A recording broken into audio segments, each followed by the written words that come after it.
Hello. It has been a long time coming. I bought Solo Sovereignty when it came out for Prelude, and I've played that. I'll link the playlist below, as well as a link to GGGG's itchio page, where you can play a demo of this if this is your first time experiencing it, which I would definitely recommend. Chapter 2 came out, it feels like well over a month ago at this point. I think it was 2 months now, and I just haven't had a moment to play it due to things going on in my personal life, but I really want to read this, and GGGG has been active on Blue Sky, posting, play my game, read my game, and you know what? I'm finally taking that to heart now, and I'm ready to dive back into this very interesting world. So let's get started. So we are going into Chapter 2.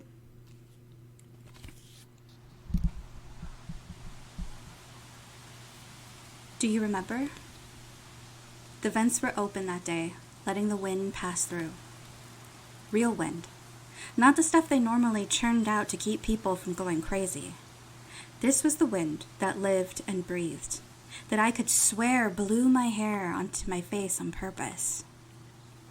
The sound of it took me to places I could never imagine seeing with my own eyes. I didn't totally understand why, but I kept coming back to the roof on ventilation days. But that particular day, a teacher saw me, and I learned we weren't actually supposed to be going up on the roof. Too dangerous. I got detention, which I didn't take too well. I was a good student. I could handle teasing, rumors, even being alone, as long as I didn't disappoint anyone. That was different. 30 minutes in a room I'd never seen the inside of before. I put on my bravest face and opened the door. It was meant to be a quiet place to reflect. Prayer was encouraged, never required. But how could I do anything else?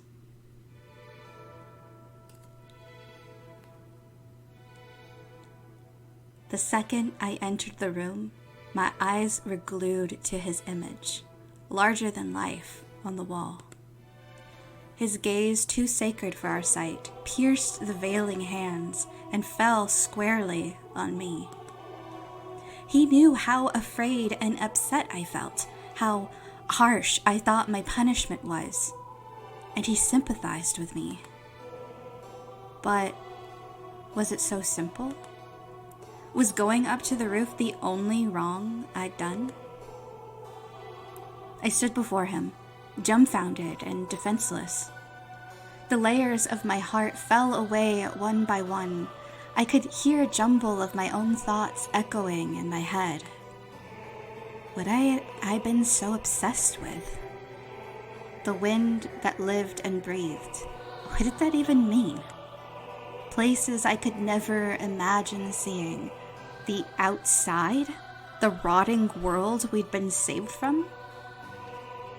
I lived in safety and comfort, in the loving embrace of the Almighty, and I daydreamed about going out into the dead wilderness. What was wrong with me? My lip trembled, my fists clenched. Disgust welled up in me, but the thought of crying was worse. If anyone deserved to cry, shouldn't it be the one whose love I'd thrown away? And yet, he smiled at me, softly, patiently, waiting for me to go to him. Please forgive me. I'm sorry. You know what's in my heart. I try my best, but I'm weak, and tears blurred my vision. I blinked them away, and with clear eyes met a smile that hadn't changed. He still waited. A sick feeling spread through my stomach, and I knelt. I'm sorry. I was imagining things. I was letting the voice in. But that isn't what I want. I want to live in your vision. I want to be remade, so please. He continued to wait. What was it? What hadn't I done? My breath grew short and frantic. The world around me started to spin. Finally, the thought struck me to look elsewhere for the source of his disappointment. And for the first time, I saw you there. You leaned with your back against the wall, looking at nothing, ignoring him. How can you just stand there? The words spilled out. I barely even heard myself shouting. You just lifted your eyebrows at me. You know you don't have to do all that, right? What? We're in here for 28 more minutes, then we can go. Praying isn't going to pass the time any faster.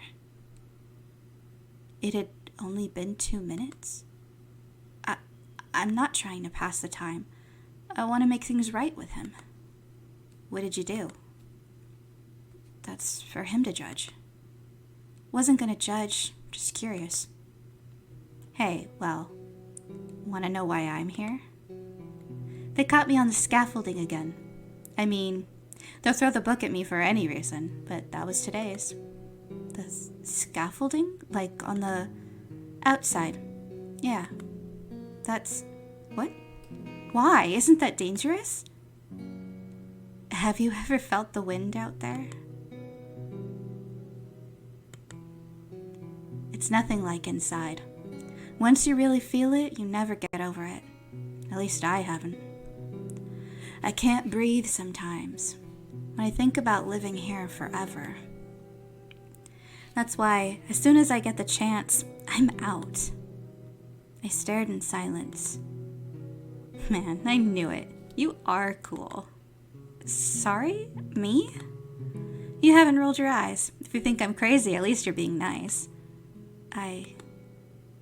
I'm kind of here for the same reason as you. What? Well, for real? The wind is different. It really is.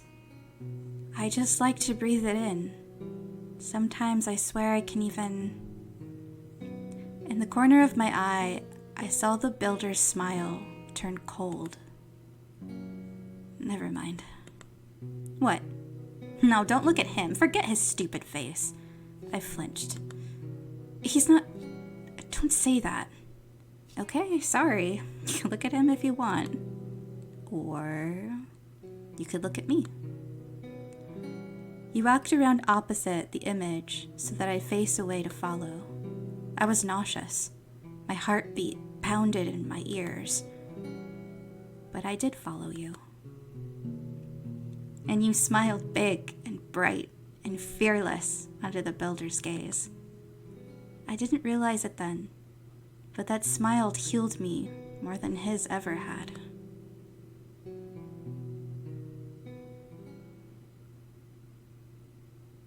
When did I start hating you for it?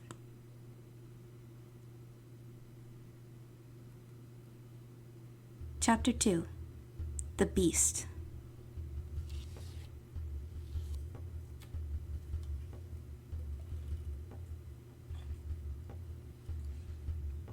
There are no stories about the builder's rise to power. His faithful hands would tell you he was always a god, that he created the world and everyone in it. A well-meaning, holy idiot with no clue what mortal life was like. No wonder the mosaic was the best he could do.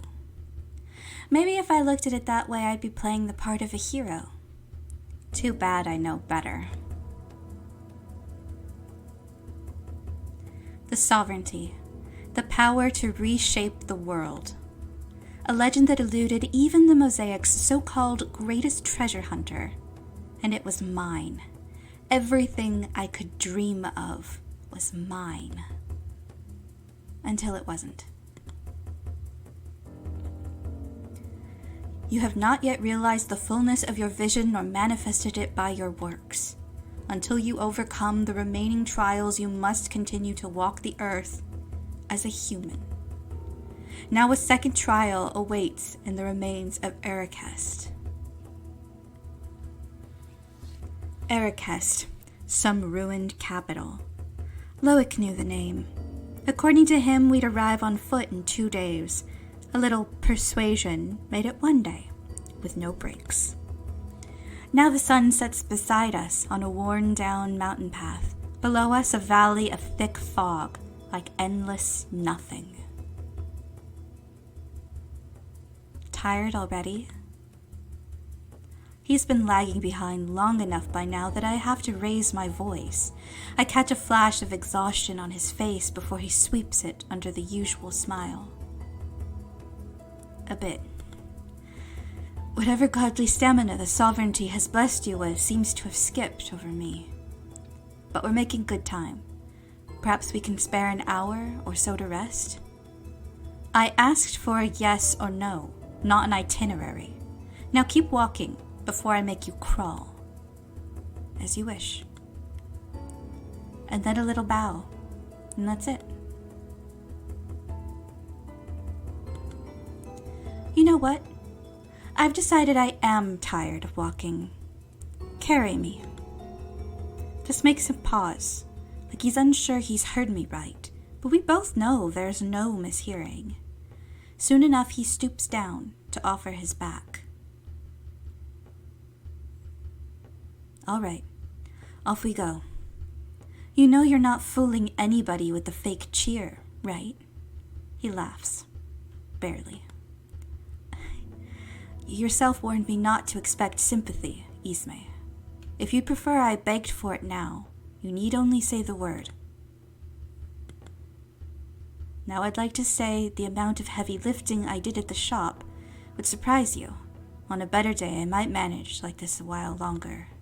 Sadly, between the lack of sleep and all of yesterday's excitement, I think we've discovered my physical limit. So, with apologies, huh? Huh? Hey, shit!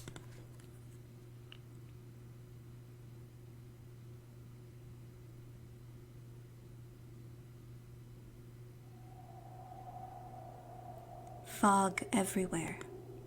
I can barely make out the mosaic's shadow in the distance past the slope we tumbled down from. But here's my witness. Collapsed a few paces away. He didn't fall that hard, did he? Hey. No. If you die, I die. And I'm not going out like this. Get up. That's an order. Your concern touches the heart.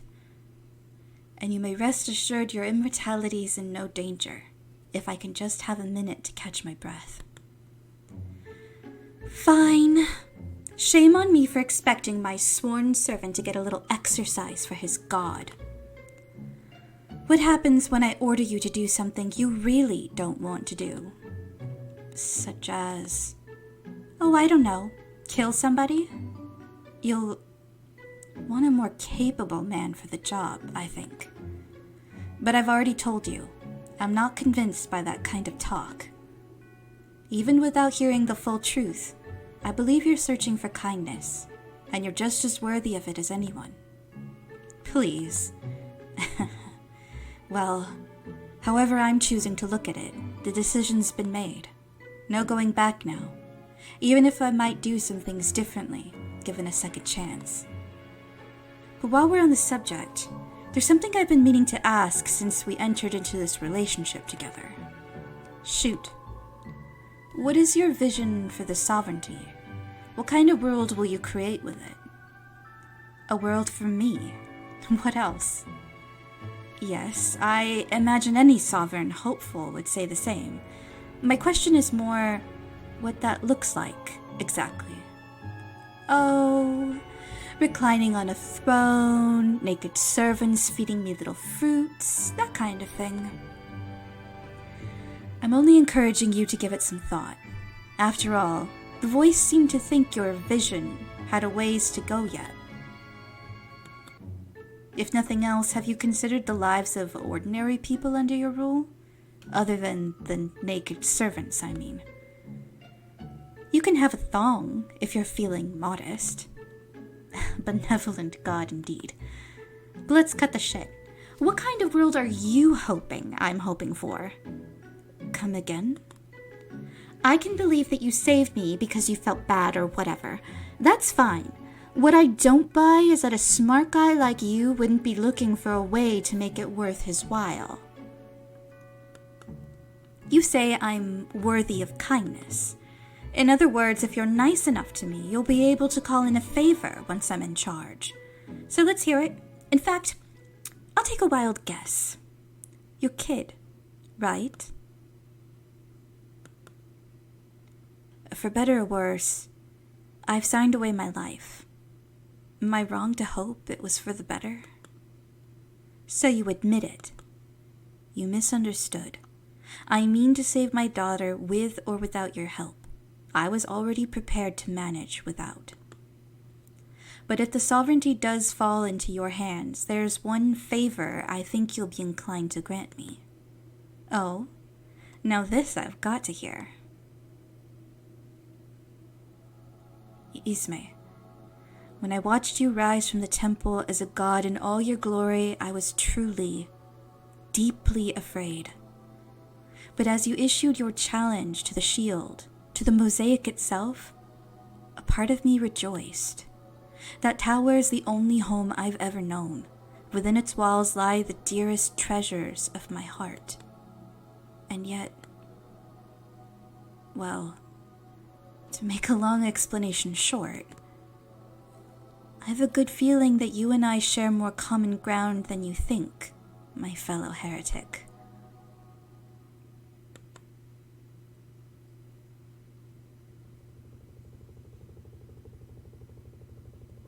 I'm sorry. Do you hear that? What? Now I do. The slow approach of a propeller. Ugh. I don't need the headlights blaring through the mist to confirm my first thought. I know a shield SV when I hear one. Help is on the way. Please remain calm. Great. The pilot makes a sloppy landing and rushes out to greet us. Are you two all right? I heard a scream and... Ah! Oh my goodness, you're her! She falls to her knees on the spot. Please have mercy. I'll do anything you want. Oh, how cute. And what do you think you can offer a god?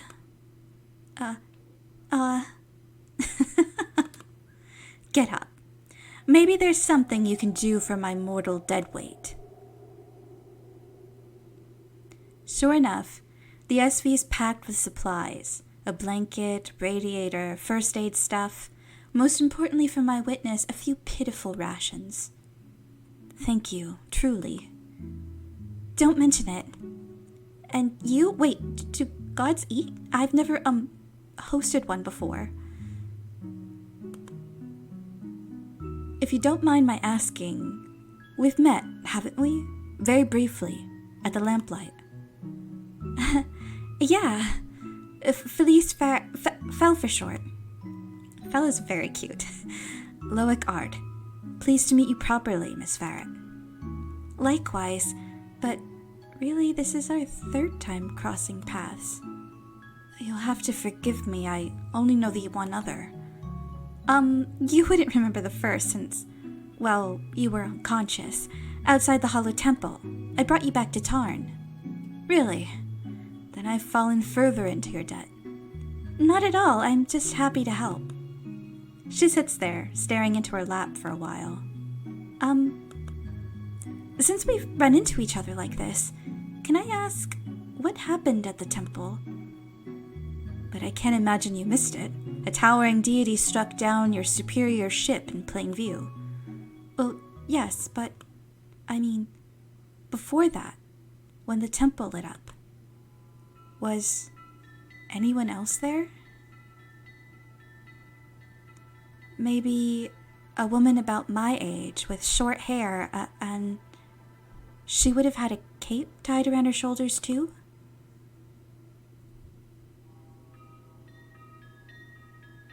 The two of you were there, so I figure you might know. Quick question. Where are we? What? The middle of nowhere, on a path to some ruins no one's cared about in 50 years. Does that about sum it up? More or less.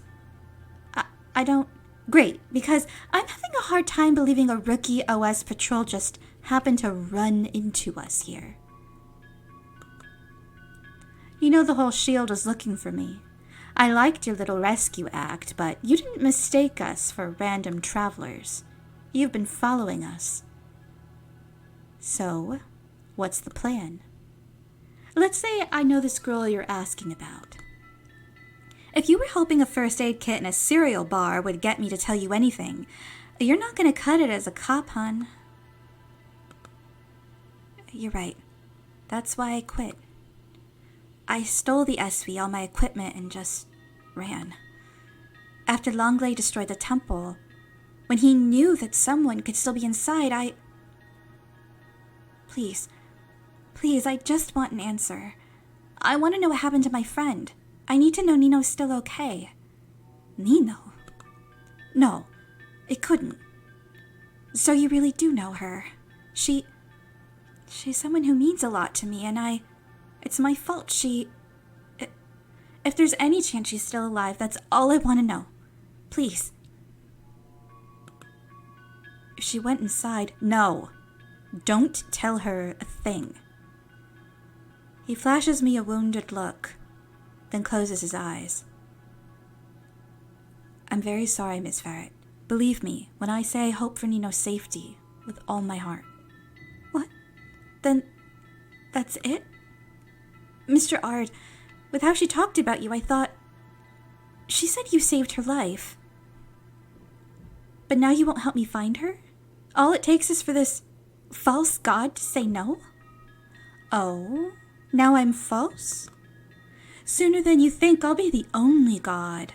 Mr. Ard here is just ahead of the curve, and he's a very loyal follower. Too bad for you. You...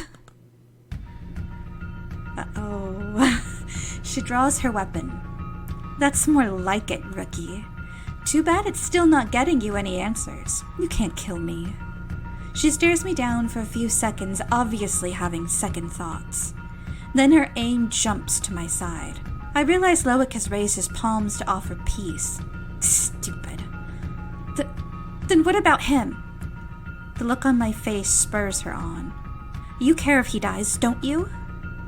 Miss Ferret, please, calm down. I'm not asking for a lot, right? You don't need to do this. It's not like I want to, but you're not giving me a choice. Why don't you just tell me? What else am I supposed to do? Sleep. What? Panicked, she steadies her aim. But she must feel the air softening as he speaks. I can tell even before seeing the dim light pinned at his waist, swaying with his steps. He lays a hand on hers and says again, his voice calm and clear. You've done enough, Fel. Sleep. Looking lost, she breathes half a question before her knees give out.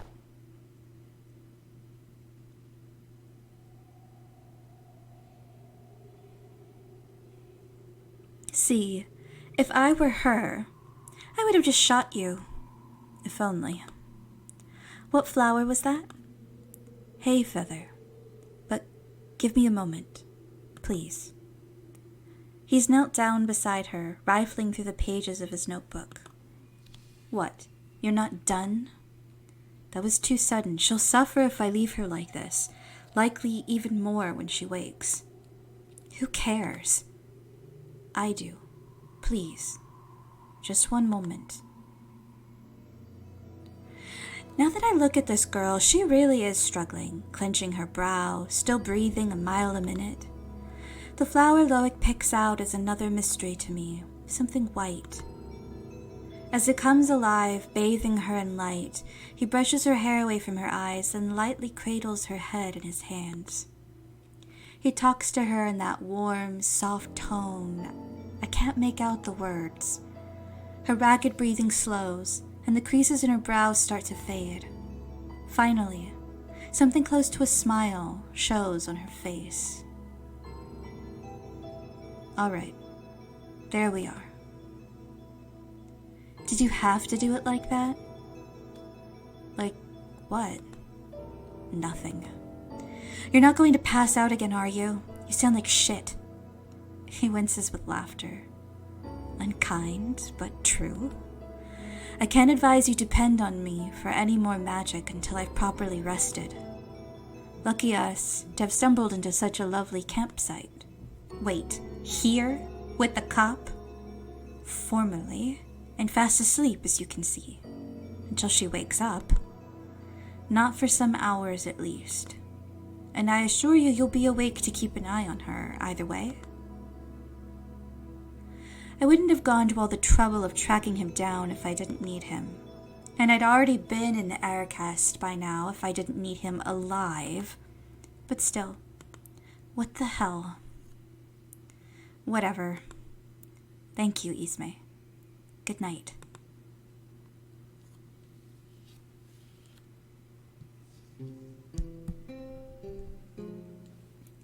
Here, take him.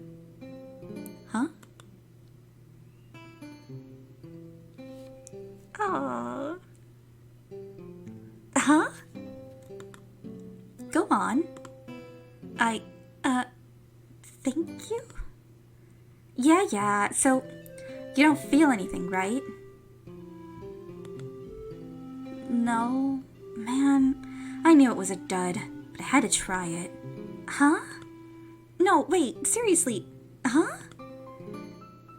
You know, that research assignment? The one due next month? You're thinking about that already? Yeah, I picked my topic the day we got it. And you're looking at them. You mean the flowers are your project? Oh.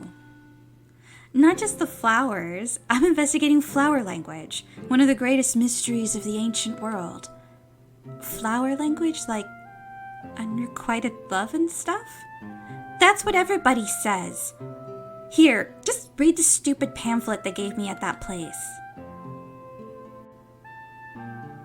In Pre-Mosaic Palace, flowers with particular meanings conveyed messages of love and longing from sender to recipient.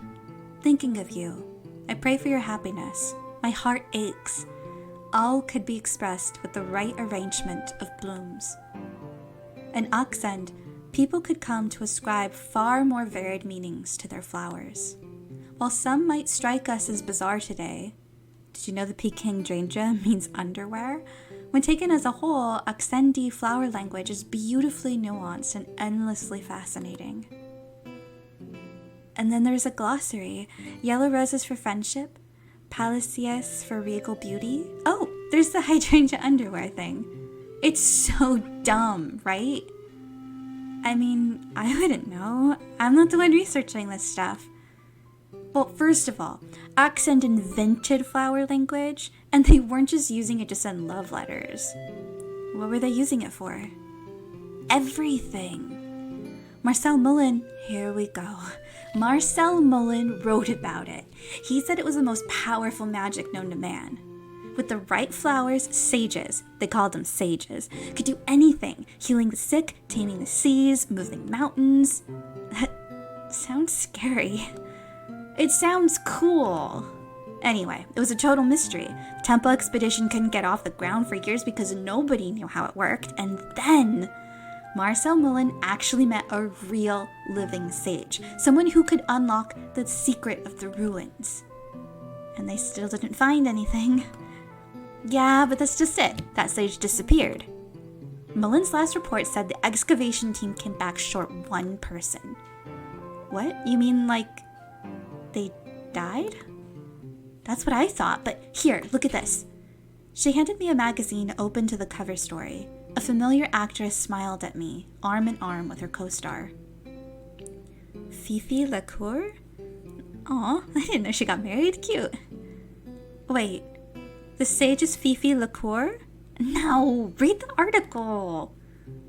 I skimmed through the descriptions of her luxurious ceremony. Famous designers, elite chefs, way more celebrities than I cared about, all piled into that fancy new resort at the top of new construction. Then, weirdly, a whole section about the flowers. When he proposed, he didn't even say a word. I swear this is true. He gave me flowers on my birthday, and I figured it was a sweet thought. But when I took them, when I looked at them, I just knew. It felt like everything he wanted to say flooded right into me, down to the letter. I was stunned. He had planned to give a little speech and then surprise me with the ring, but I was sobbing, yes, before he got the chance. Fifi's unconventional proposal left such an impression that she insisted on hiring the same florist for the ceremony itself. But when we asked for a name, she played coy, wanting to protect her hidden gem from the spotlight. Oh, okay. You think this is the magic? I know it is. It's not exactly as mind-blowing as you made it sound. I was expecting her to say the flowers exploded. Oh, come on. You gotta admit there's something there. Fine, I guess. Anyway, I've been trying to track down the florist. Too bad Fifi didn't give you anything to go on. Right? And now there's like a million more shops jumping on the trend. I've been to a dozen already. But I'm not giving up. Not till I see it for myself.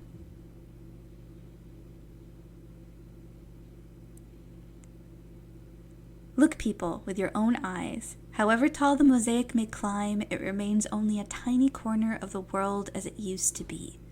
And that world is all around us, still right now. More than a memory, more than some trove of riches ripe for the plunder, the living, breathing world. But don't just take my word for it. Look.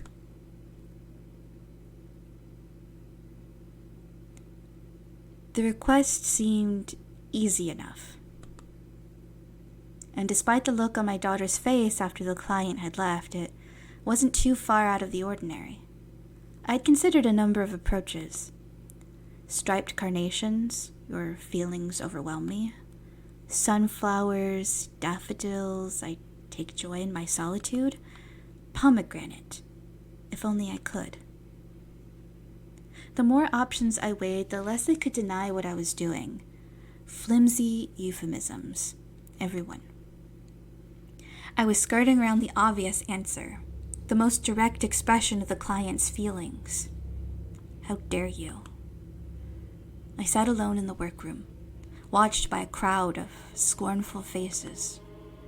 The arrangement itself was trivial. I could have let one of the new hires handle it had I not feared wasting their effort. But I'd made my bed. Nothing else to do but try again. Again, I traced the flower's form in my heart. I reflected on the client's seething words, and the meaning appeared to me. And when I made to lay my hand on it, I brushed a different memory, as one unwittingly touches a live wire. Concentration shattered. I watched another bouquet wither into uselessness. Just then, a call from outside swiftly cleared the storm from my mind. Dad! Come in, honey. Something wrong? There's a weird customer asking too many questions. Don't say it like that. I mean, she's asking about magic, the serious stuff. And her voice rang a note of conspiratorial excitement she'd barely attempted to hide. Uh-huh. And is our visitor representing the shield by any chance? I don't think so, but she's really intense, and Sammy is so useless. Be nice to Sammy, please. He's too nervous. Everything he says just makes her more suspicious. I'm sure he's doing his best. Let's give him a break. I took a moment to check the flowers clipped to my apron, all in order, before heading out to the door. Samson had been with us at least a year by then, my first full-time hire. His open warmth made him an excellent clerk. But really, I could leave just about anything to him, but the magic. Layla, somewhat resistant to changes around the shop, would not fully warm to him for a few more years. She quietly retook her seat, obscured by a vase at the edge of the register counter, from which she could comfortably judge both Sam and his new threat. The confrontation had stalled by the time I entered. Sam stood anxiously at the counter, looking anywhere but at the impatient young visitor. At last, he met me with great relief. "Oh, Mr. Art, phew. I think this young lady had some questions for you?" "So I hear. Thank you, Sam." Then I took notice of the visitor, a girl seemingly only a few years older than my daughter. A confident smile spread wide across her face at my approach. "Well, good morning." "Hey there, you're the boss?" "I am. Is there something I can help you with?" "Yeah. Matter of fact, I think you might be just the guy I'm looking for." "Then I hope I don't disappoint you. Please, go on." "See, I'm researching the magic of flower language. That's what you do here, right?" "It certainly is. After all, expressing our hearts to one another is a kind of magic." "Yeah, okay. But I'm talking about something way bigger than that. Real magic. I read that in ancient Oxend, people used flowers to do things we couldn't dream of today. Legendary, world-shaking stuff. Miracles, even." "Wow. And to think I've wasted all these years making centerpieces out of them." "Come on. I know you know what I'm talking about." Worn down somewhat, I tried a warning. "I'm afraid I don't have a clue. What God-fearing Mazaean would." "What's there to be afraid of?" "What's he gonna do? Who cares if he doesn't like the old world? It's not like he can stop us from talking about it." A brief silence passed. She was young. "And hey, it's too late to play dumb anyway. I already know this isn't a normal flower shop." "Is that so?" "Well, yeah. The big guy over there freaked out as soon as I asked about magic. Sorry, boss." I think the apology clinches it, Sam, but that's all right. See, I knew it. So, oh man, I have so many questions. Did you work with Marcel Mullen? To be honest, those days were so long ago that I hardly remember them now. Huh? I mean, it was kind of a big deal. You'd be surprised what people forget. Sometimes even what's foremost in our minds, like fresh footprints in the snow. The visitor scoffed. Leah watched me closely. "You don't believe me, but haven't you ever gone somewhere and completely lost track of why?" "Nope. Got a mind like a steel trap." That's youth talking. Me, I'm always forgetting the most important things. Greg here can back me up. I was hoping you would chime in, Sam. "I don't know, boss. I don't know. I'm real vulnerable right now." Kindly, the stranger laughed. Leah too, and a bit more than she'd meant to, for she shrank back into hiding when her voice drew a curious glance from the friend she'd yet to meet. "All right. That does it for the comedy segment. Let's move on. Is there anything else I can help you could do for you today?" "Oh yeah, wait. There was something I wanted to ask about. Flowers, hopefully? Not sure I'm qualified to answer much else." "Yeah, I guess." "Wonderful. True to our name, we at The Messenger favor arrangements with purpose. We prioritize meaning over aesthetics, but of course we can accommodate any preferences from you or your loved one. Do you happen to have a recipient in mind? Someone to whom you'd like to express a certain thought?" "Well, there's this one girl who makes me laugh and listens to me talk about anything, even if it weirds her out. And she's really pretty, too. And she's my best friend I've ever had, so she makes me want to do my best, I guess, you know?" Ugh, I should have written a letter, huh? That sucked. "Not at all. One moment." This is so sweet. I might have sent her away empty-handed on a different day, but I appreciated the diversion, however brief. Sincere affection, a very welcome break from the order I'd left on the table. Apologies for the wait. Here you are, for the one who brings you joy. Whoa, you did that so fast, and it looks so nice. Thanks. Wait, how much? On the house. Whoa, really? Thanks so much. And so the stranger left with a dazzling smile, having fully abandoned the matter that brought her to us. You should have charged her for that. My God, the world's youngest accountant. Where did I go wrong? Whatever. Thus rewarded with the look I adored, I'd have happily forgotten everything else. Yet I couldn't ignore the dark cloud over my assistant. Chin up, Sam. We're all right. Yeah, sorry for the trouble. Don't be. I should have prepared you. And after the article, I'm relieved it wasn't an inspector. Next time, don't hesitate to call for me. You got it. Briefly passing the shop side windows, the young visitor exchanged another cheerful wave with me before slipping out of sight. At the time, I expected her interest to fade long before the charm on her memory would, as was often the case with the casually curious. Complacency on my part, I admit. I'd yet to learn what Nino's was no casual curiosity.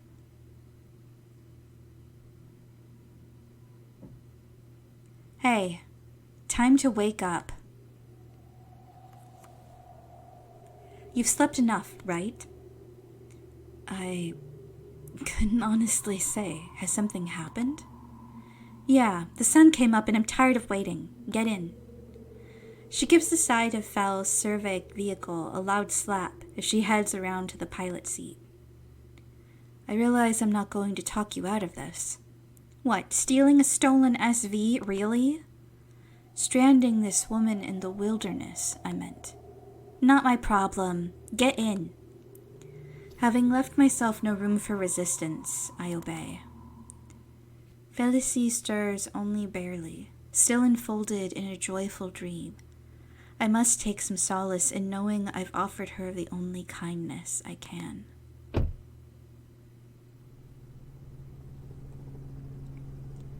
Aerial survey vehicles were a more common sight in the old days. Of course, the stated purpose of the outer shield remains unchanged, to protect the mosaic from external threats. But back then, average patrolmen often rescued would-be explorers who wandered too far off the beaten path.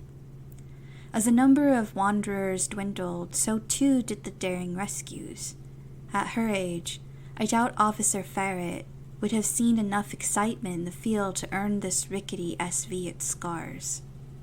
But at least one mark is hers, a lone photograph taped over one of the flight displays. Isme coos sarcastically before flicking it out of her way. She takes us into the air with surprising ease, almost nonchalant. Clearly, this is not her first time piloting a shield vehicle. Meanwhile, I rescue the photograph. It really was Nino. What? Oh, right, you knew this kid. Yes. I had the privilege of employing her for a few months. In a word, fearless. Her best and worst quality, to be completely honest. But we were all happier for her presence. She wanted more than anything to become an explorer. When the world moved on, her fascination only burned brighter. The first time we met, she tracked me down, looking for answers on the so-called Hollow Temple. Meaning she was after the sovereignty. I would say her ambitions fell short of yours. You two might have had one point in common, although her religious upbringing was a bit more ordinary. So, what? Ran away from home? Ran into the sovereignty's hall and got herself skewered? Oh, Isme. We knew what's on the other side of that gate, and her girlfriend wasn't there to bring her back to life. You do the math. We aren't entirely sure that Felicie saw Nino enter the gate at all. Whatever helps you cope. Seeing no future in which the survey vehicle is reunited with its pilot, I find a place for her photo in the pages of my notebook. It's all I can do.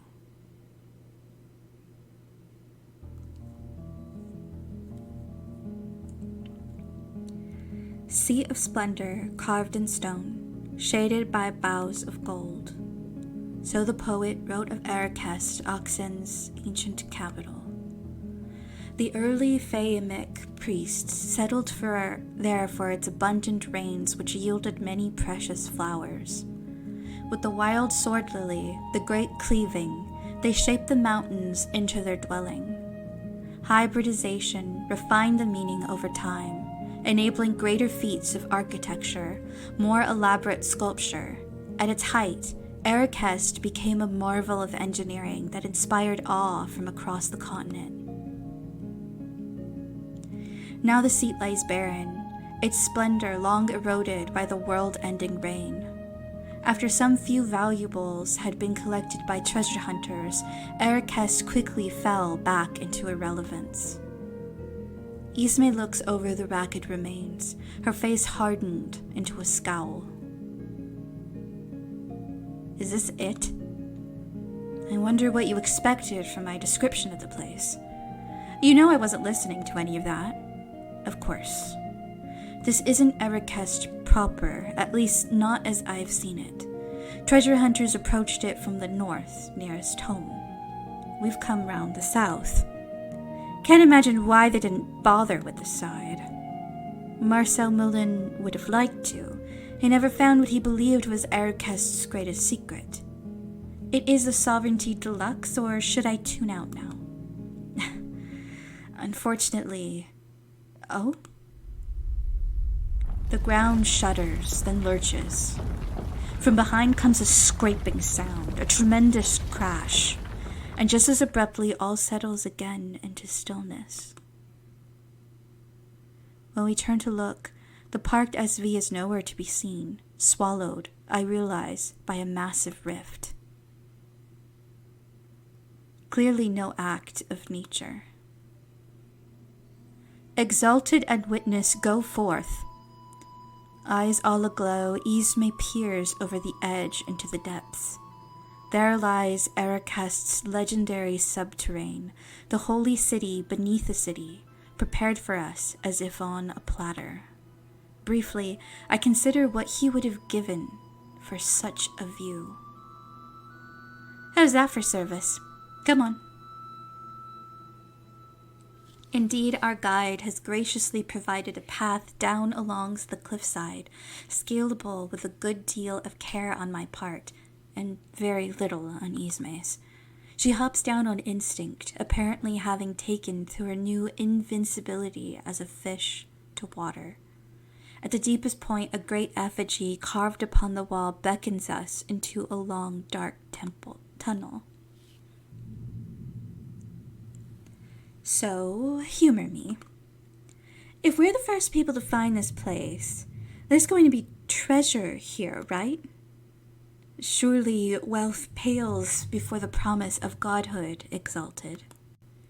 It does, but until I get my godhood, why shouldn't I have a little spending money? Maybe you too, if you behave. You're very kind, but I get by. Not that you'd find much luck converting relics into spending money in this day and age. Wait, Ismay, stop. I point out what I've noticed. Set into the floor a few paces ahead, a brightly patterned tile. I can see the faint outline of flowers layered beneath its glassy surface. Not decoration, I'm guessing? An anchor stone. As implied by the name, it's designed to anchor a very elaborate enchantment. I'll spare you the details, but suffice it to say they aren't usually displayed like this, except as a deterrent to intruders. You're saying it's going to curse me if I walk on it. It's not out of the question. What's the worst a curse is going to do? Kill me? Is death the worst punishment you can imagine? You're going to have to try a little harder than that.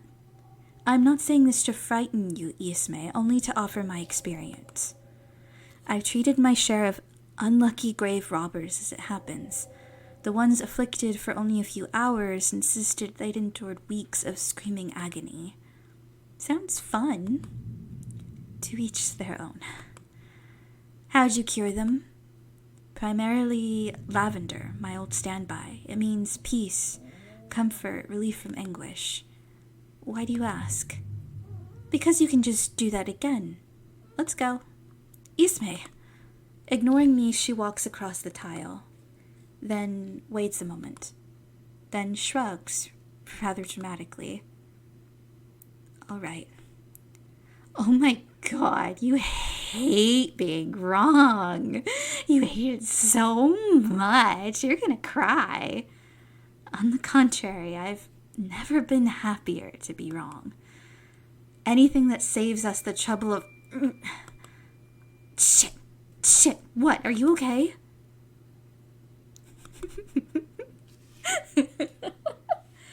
You may be onto something, Ismay. Maybe I do hate being wrong. You motherfucker. Do 50 push-ups right now. Even absolute obedience only wrenches about 7 out of me. Yet, in truth, as I stepped onto the tile, I did feel something. Not pain, but a strange searching, as though I'd spotted a familiar face, but forgotten the name. Before I could process it, before I could even wonder at it, the sensation had fled.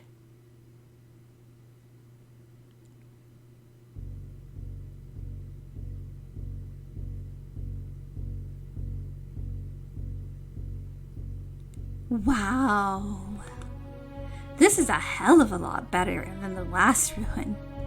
And hardly a ruin at all, in fact. Ismay, you'll recall the professor whose writings sparked your search for the sovereignty? He theorized that this man was the last to wield it. Oh yeah? Who was he? Som Sarayi, the final king of Aksent.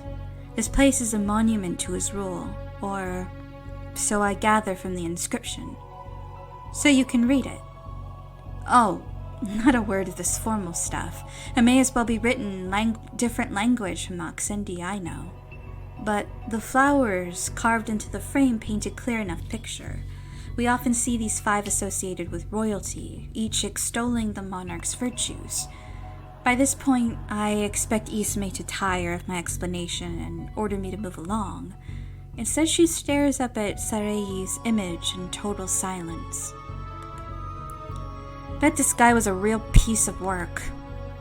I wonder what makes you say that. Just a hunch.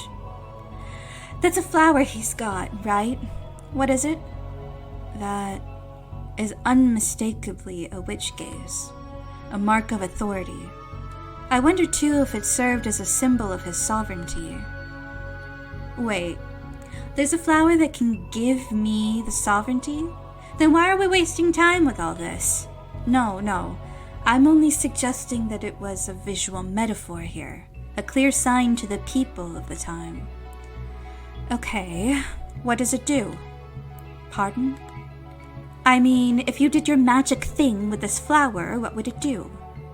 It's a faulty assumption that every flower necessarily does anything, Ismay. Answer my question. To the best of my knowledge, then. I told you that the early priests settled in Arrakest because its climate yielded many vital flowers. The most prized of these was the wild pansy, whose meaning in its purest form is essentially unrequited love. You're shitting me. No.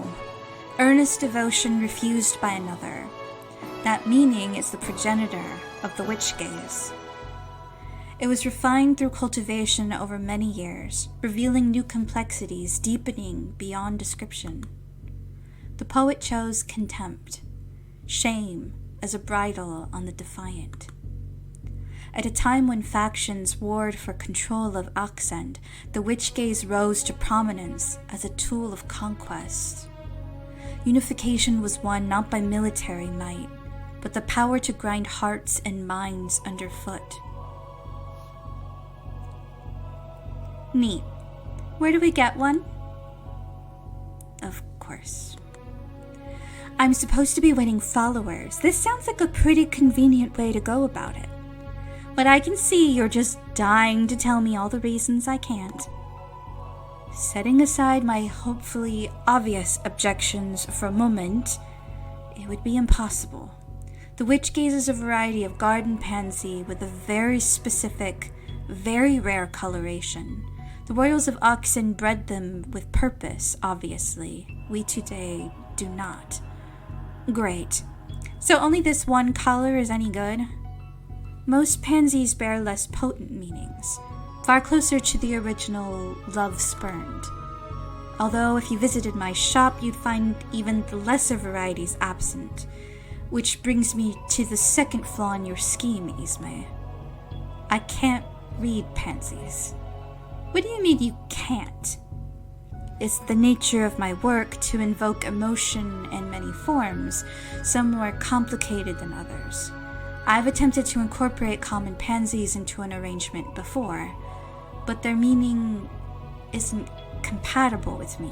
Even at its weakest, it demands a certain mentality which I find disturbing.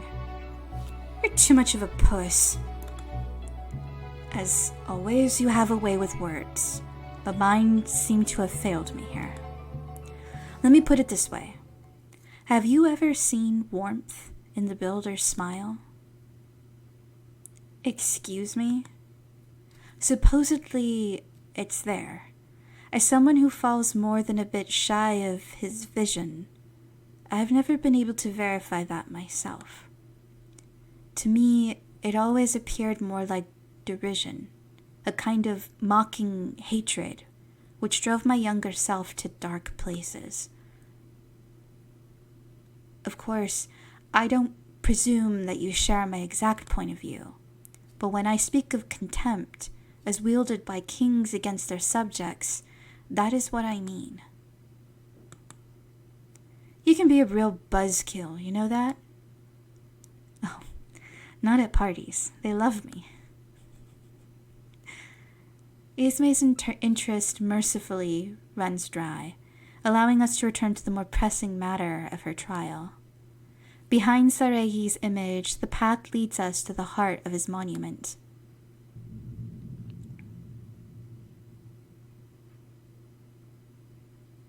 This... well, everything points to it being a coffin, but it's the size of a bus, first of all. Befitting a king, I'd assume. Yeah, second of all, didn't you say he had the sovereignty? I said he might have. And there's a chance this place predated his rise to godhood. Bear in mind, tombs like these were constructed in the prime of life, to the king's own specifications. Royals liked the idea that this kind of meticulous preparation ensured their comfort and rest. Easy ticket to heaven, but he didn't make it. To heaven, probably not, but rest awaits us all. What's the difference? I'd sooner ask you, Ismay. You almost went. Almost. If there's an afterlife, I didn't get a sneak peek. Well, perhaps it's best left a mystery. The nature of the soul, of life after death. Even the greatest minds of Oxen barely understood these things. But on the far continent, shut up. I don't need the history lesson. Just tell me a ghost isn't about to pop out of this coffin. Who can say? Don't give me that. Amazingly, her voice has grown tense. I nearly give in to the temptation to comment before thinking better of it. Really, Ismay, I have no idea. But if His Majesty were lingering here, I'm sure he'd have made himself known by now. Why don't we try... What was that? There comes a snap through the air as if a seal has been broken, and the coffin's lid slowly propels itself open.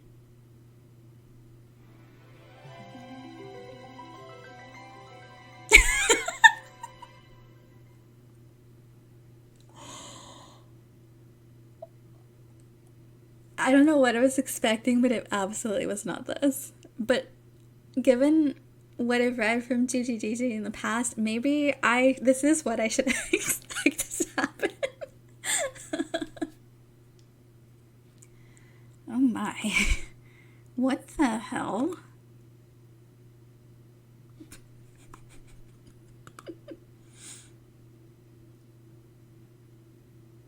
Oh god, what is he gonna sound like? Namie? Namie, is it you? It talks? No, you aren't her. Where is Namie? Please excuse us. We didn't mean to disturb you. It's staring. What'd you say? Did you piss it off? What the hell did you say? Hello. You must have traveled very far. I can speak your language too, if that's easier. My accent's that lousy, huh? Oh. Oh. No. Please forgive me. I didn't mean... No. I'm only joking. I love him. He's so sweet. No. I'm only joking. Here, we'll start over. My name is Loic. Loic, my lord. I'm honored to meet you. Aren't you going to introduce yourself, Exalted? Fuck no. Fuck no, my lady. No. Allow me. This is Isme. Don't just give it my name. Isme, my lady. Great ones, I welcome you both. My name is Tutu. Oh my goodness. I love Tutu the alligator. Tutu. That's a very charming name. Thank you, someone. Ugh. Tutu? Oh, I'm sorry. Someone important gave it to me. You were calling for Namie earlier? Yes. Namie is my friend. She left me in this place. It was dangerous, so I couldn't stay with her. But she told me she would come back for me someday. But I wonder how much time has passed. Tutu, this may be hard to hear. Please bear with me. I believe you've been asleep for several hundred years now. Oh. But Namie did tell me that might take a very long time. And if I'm awake after so long, that means she's here. She can't come back from me. But I don't see her. Hey, this is like a prank, right? I'd be astonished. What I can gather from the flowers in her coffin makes it clear. Tutu's friend must have spared no effort to protect her for a very long time. No wonder treasure hunting died if this is the kind of shit there was to find. Something wrong? Not at all. Don't mind us. I'm afraid we don't know where your friend might be, Tutu, but maybe we can help you Not a chance. Absolutely no stupid errands. We can't rule out the possibility that this is connected to your trial. Will you really help me find my friend? We can certainly try. You're so kind. Thank you, my lady and lord. Oh, please, no formalities. Yes, formalities. I don't need to be on a first-name basis with a lizard. Thank you, my lady and Loic. Maybe your friend's gone ahead of us. At this, I point out the stone door on the far wall. It seems to open vertically, and it's clearly every bit as heavy as it looks. I wonder, do you know of any mechanism for opening that door? Door? Yes or no?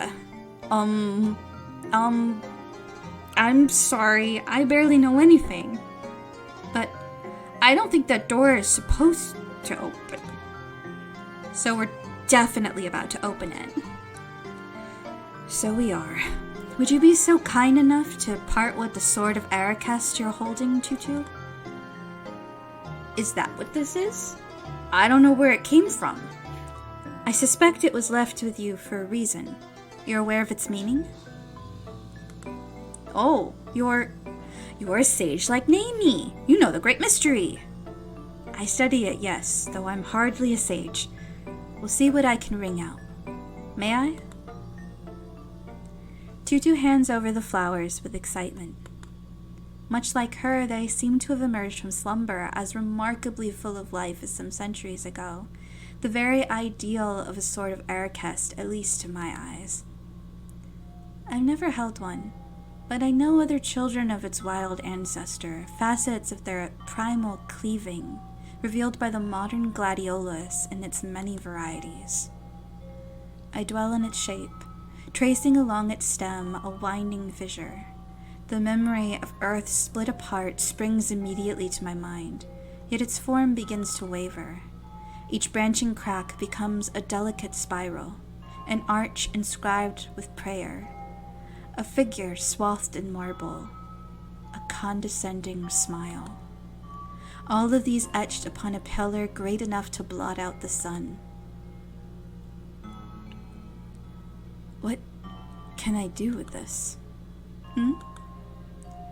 Whose work may compare to yours? Not mine. I have no mind for sculpture, yet you gave me a chisel. So be it. See what I create. Oh! My lord, you're amazing! You're really amazing! Thank you, but I'm sure your friend would put me to shame. All right, shall we? I don't remember everything from before I went to sleep, but I know it's dangerous down there. We're prepared for a little danger, Tutu. Would you rather wait for it here for us? No, I'll be brave. That's the spirit. Let's go. Tutu joins the party. To be honest, I was kind of expecting him to just open the door. He breezes past the shattered walls, smiling at Tutu, then at me, a polite little "after you" flourish for us both. But for 1 second, I saw a feeling on his face I could actually put a name to.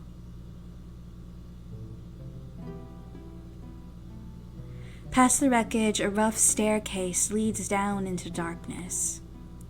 This has to be it, the site of whatever trial the voice has planned. I have to believe that, or I'm going to go insane watching this gigantic baby lizard tiptoe down one step at a time, coached along by her new mommy. In places where the walls aren't broken up by tree roots, there are paintings, little figures in various poses dancing past Tutu as she stumbles her way down. Loic glances at one before he speaks. Forgive me for this, Tutu, but I have to say, I've never met anyone quite like you before. It's okay, I know animals don't talk, it's wrong. What? Unusual, certainly, but wrong? Humans are great beings, their language is powerful. I don't think I was meant to have it. Sometimes I can feel it. It's wrong. Oh, but really, we weren't meant to have language either. Fayum broke divine law by granting it to humans, or so the story goes. I can't imagine it's any more wrong for you than it was for us. Now that you mention it, I think Naomi said something like that. Then Naomi had the right outlook. I think it's a wonderful thing. Come on, it's a little freaky. It's freaky. Admit it. It's freaky, as are many wonderful things in this world. Well, we've strayed from what I wanted to ask. If you don't mind, Tutu, how did you learn to speak? I didn't learn. It was a gift from the great king. Truly.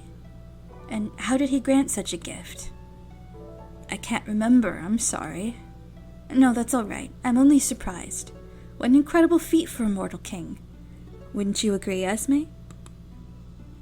Yeah, incredible. This guy had the sovereignty and he blew it on making an animal talk? Was he 5? Tutu? She stopped a few steps behind, staring up at a spot on the wall. The dancing figures gather round, one much larger, actually looking at it now. I realize this ringleader is the only human. Hang on. These are animals. There are more of you? I think so. I'm sorry, I wish I could remember everything. Maybe I can help. This mural reminds me of a story I've heard. Really? Oh, God, we don't have time for this. Isme, I think... No! I'm putting my foot down. And no more stories. My apologies, Tutu. It sounds like I've exceeded my story allowance for today.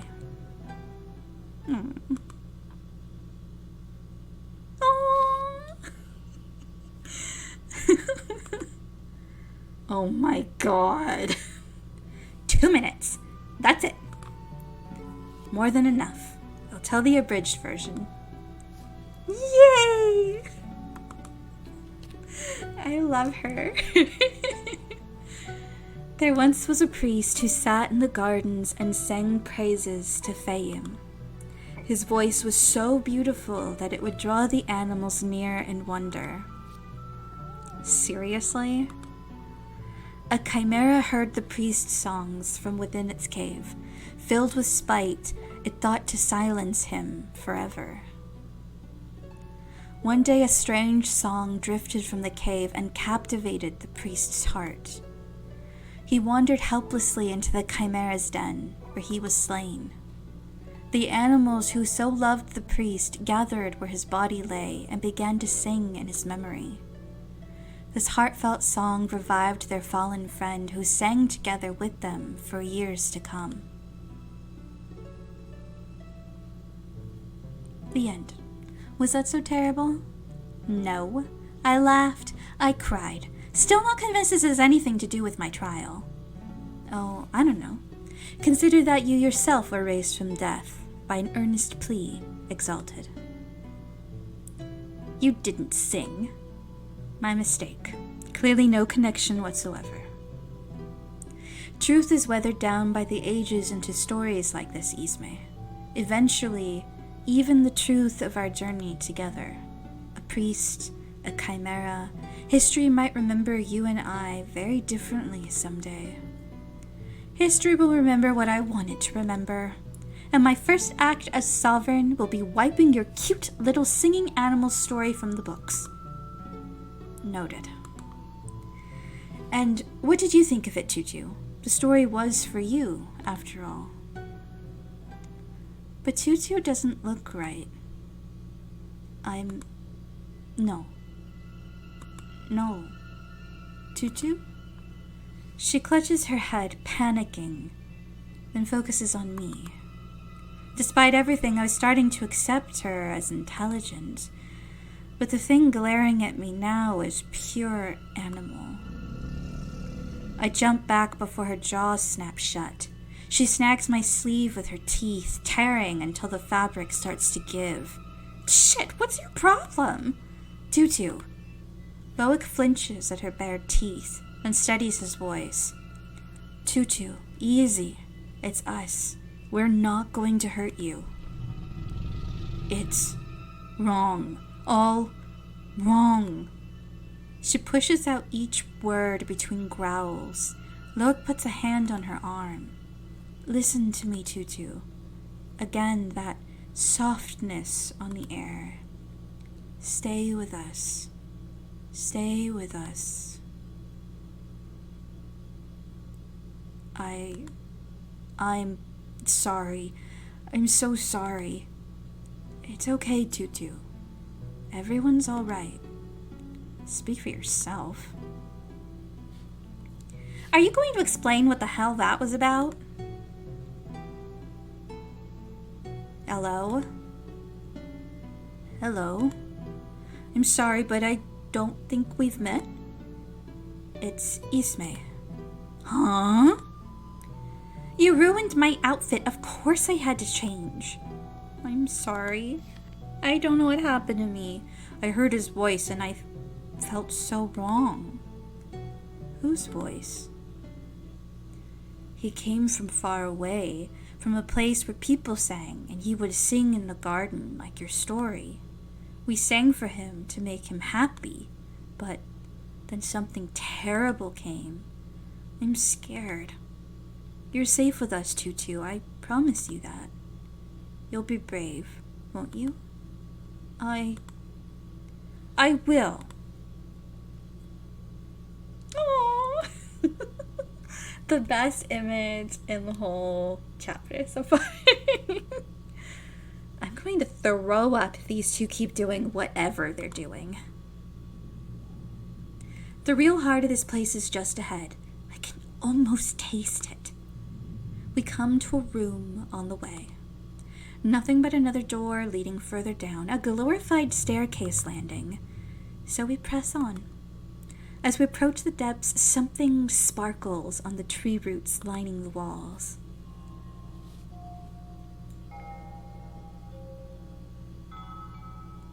How lovely. I wonder what these are. So there are flowers you don't know? The vast majority, I'd wager. Countless species have been lost to time. These would appear to be some type of orchid, but beyond that, These are... Remembered something, Tutu? Yes, the flowers underground are important. Nimi said they were important. That's promising. Did she mention their name by any chance? Not that I remember. I wish I could help more. I'm so sorry. No, don't worry. He plucks the nearest flower he can reach. Let's just call them monument orchids for now. They have to mean something juicy, right? Juicy, I'm not sure about. Well, guessing won't help us at any rate. Meditation reveals meaning, but without some sort of starting point, that could take weeks, months. Months? Pessimistically, I'm hoping we have a bit more to go on. Tutu, do you remember anything else about these flowers? Even the smallest detail Nami might have told you. They would make his voice. Tutu? No, please. Please stop. The darkness beneath the roots moves. It starts to churn, dripping upward through the air in long trails. I look closer and see something tangled up in it.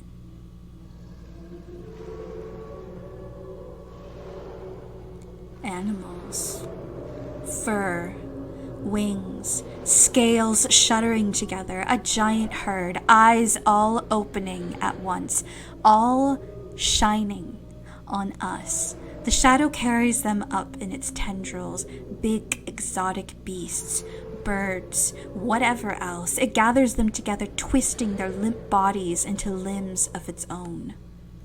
Then a voice rings clear as day in my mind.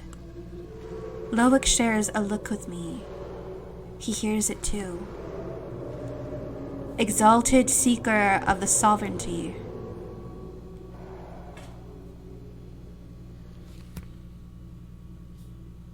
A second trial is upon you. No. It jolts awkwardly, slamming one limb against the ceiling, then the walls. Somewhere above, I hear a sound like a landslide, then animals screeching, bodies broken by the impact. The thing pauses for a minute, and the shadow knitting it together churns again, then lines begin to ripple out over its limbs. In an instant, its wounds are cleared away, leaving it nothing, not even a speck of blood. Tutu's already scrambled back up the steps, screaming her head off. We follow behind into the antechamber, but the way beyond that is blocked off? What the hell? No. Tutu crumples to the floor, grasping at her head. Wrong. It's wrong. Now? Really? Tutu, it's all right. I can still hear the stampede thrashing downstairs, only a matter of time before it catches up. Out of habit, I put my hand on the wall. What am I expecting? Stupid. I only have time to glance. It's not going to match perfectly, but a wall is a wall. I picture what I want, eyeing the right spot on the floor, and pull the trigger.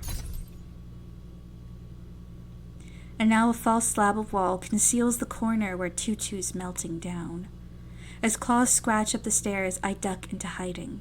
Tutu howls on while Loic runs his hand along the ridges between her eyes. Wrong. Tutu, hush now.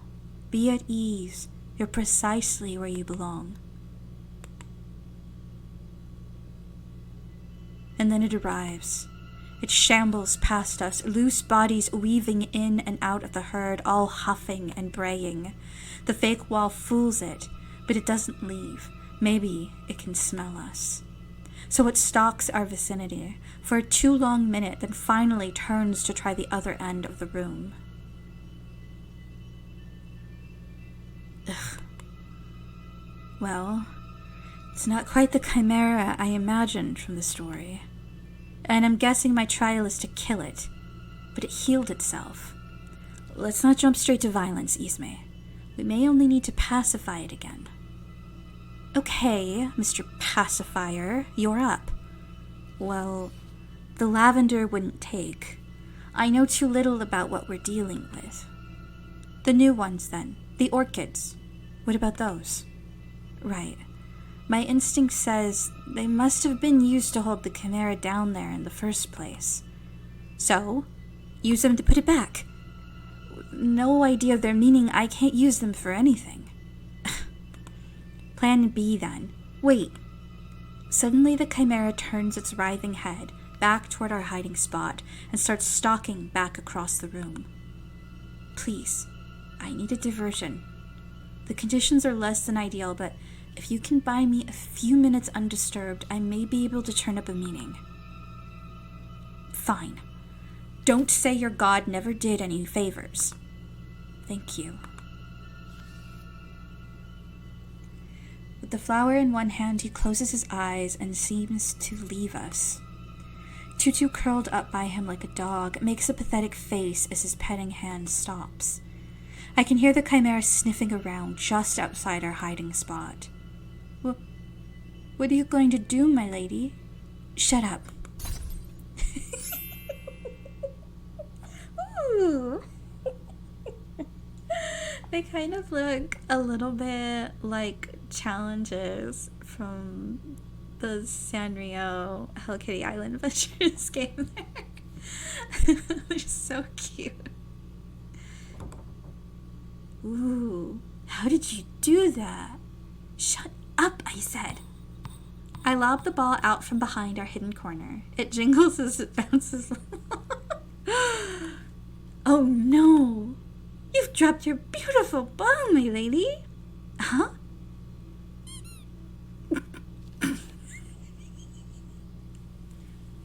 There! I've caught it! Oh, she's just trying to help. But that might get them killed. Yeah.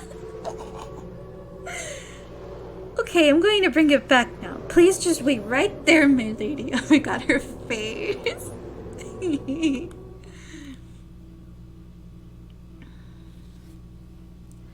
Look now beyond form, beyond symbol, beyond the veil. Lay open your heart beneath my lips, and I shall tell what I know.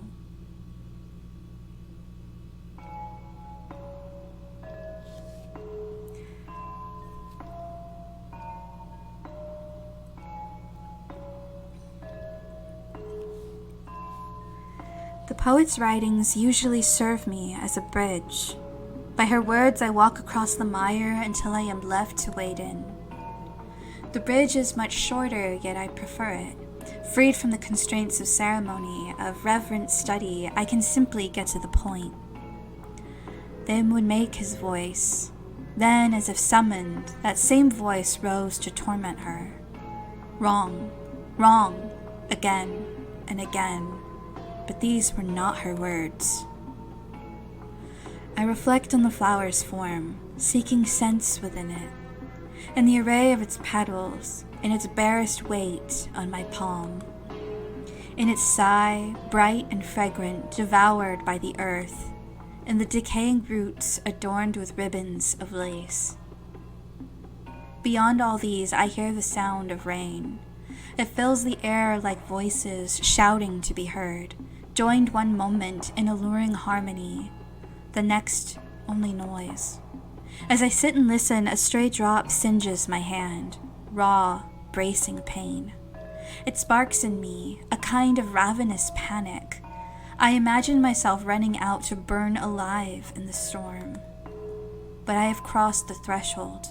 My refuge is endless as the sea. Now I see where the rivulets run, where violent waves crash and fall silent. Silent. Exhausted with relief, I grasp at my throat for a cry which never comes. Silence. Silence. Hey, hey, hey, hey, hey, hey, hey, hey, hey. Hey, hi, did you find out what your flower means yet? Silence. What? Go fuck yourself. Thankfully for all present, this is not a command. I don't know that it will be all present, but no, the flower means silence, Isme. Oh. At least that's my first thought, but where's Tutu? Oh, she got eaten. Oh, what? I distracted the thing. I did that. You have to thank me for that. After offering my sincerest gratitude, I look out from the hiding place. As I feared, the chimera's form has changed. Now Tutu's face emerges from the tangle of shadows, her body limp and jaws wide. But the swarm does not move. Glassy eyes gaze in every direction. Shadow ripples out again, smoothing over its form as if adjusting to the new addition. Poor Tutu. Well, now's your chance, if you were planning on stopping this thing. I'll need more of the flowers. What? Why? What? No. Oh my god, I don't care. Just go. I'll even buy you more time. The light of creation gathers at her fingertips. I realize this is the clearest view I've had of Isme's artisanry, yet it remains as perplexing now as before. Without the slightest indication of effort, she summons to her hand a slender blade wrought purely from the canvas of her imagination. Hello? What are you staring for? Move. Take care then.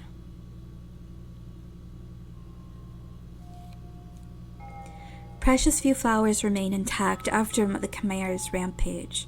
To compensate for my shallow meditation, I'll need every single one of them. Tearing down the blinds and staring into the sun is not my favorite approach, but if it works, I'll gladly pay the price later. Much like a dream, the finer points of my vision have already slipped away from me. I grasp the only fragment I could put to words: silence. But as I steer my mind toward intention, the meaning escapes me. Each word of invocation falls leaden from my lips. Silence and solitude and peace in the depths from which this creature emerged. None of it resolves into anything. Silence in... But no, not that. Before I can consider returning to meditation, a familiar clamor arrives. Isme tumbles into the room, blood-stained and wild-eyed, her construct sword broken at the hilt. Next, the chimera. It throws itself on her, talons pinning her to the ground, Tutu's jaws open mindlessly over her leg. Struggling, Ismay tosses away her useless sword and conjures a different weapon. 3 shots. The chimera reels. Almost instantly, that strange shadow issues forth, stretching out in tendrils to lap at wounded flesh. Ismay turns to me in an angry panic. You better tell me your thing's working, because this isn't. No, I've tried every angle, but it doesn't fit. What? What? The meaning, silence to quell it. It did seem too simple. I'm missing something. I need more time. Well, you don't have it. The chimera is mended. It strikes at Ismay with precision, snapping her up before either of us can react. She is immortal, of course. The sovereignty's voice has exalted her, rendering her impervious to harm. This, I believe. My belief doesn't stop the chimera from biting down, grinding its teeth, spilling blood. No scream rings out. Satisfied in its triumph, the beast flings her with all its strength. I cannot bring myself to watch further and flinch from the sickening crack against the wall. Myriad eyes swim around the room before falling on me. I hold the lone orchid with trembling hands, its silence the furthest thing from my mind. Well, that wasn't very nice. And she stands. Her body whole, unadorned, unblemished. Save the gleaming scar, she stands atop a mound of rubble, as though nothing has happened at all. Of course I had noticed it that morning, after her exalted revelry. But seeing her again like this, the resemblance strikes me anew. Now look, and I liked that outfit too, you bitch. The chimera thrashes in rage, a chorus of shrieking cries. A shiver runs through its collective form, shifting it into something new. At last, it speaks. Profaned by the sovereignty. The words are not Aksendi, but Mosaean. Not any language we have heard. Somehow their meaning transcends ignorance. Another of his kind, pretending at godhood. This abomination was the least of his whims, and see what it became. Ooh. So, you finally decided to speak up. Who are you? My name is long forgotten. I am a fool who once defied the will of order. Chasing freedom, I fled to this land from a paradise you do not know. For love of the late queen who harbored me, I served her witless son, the throne-bound god.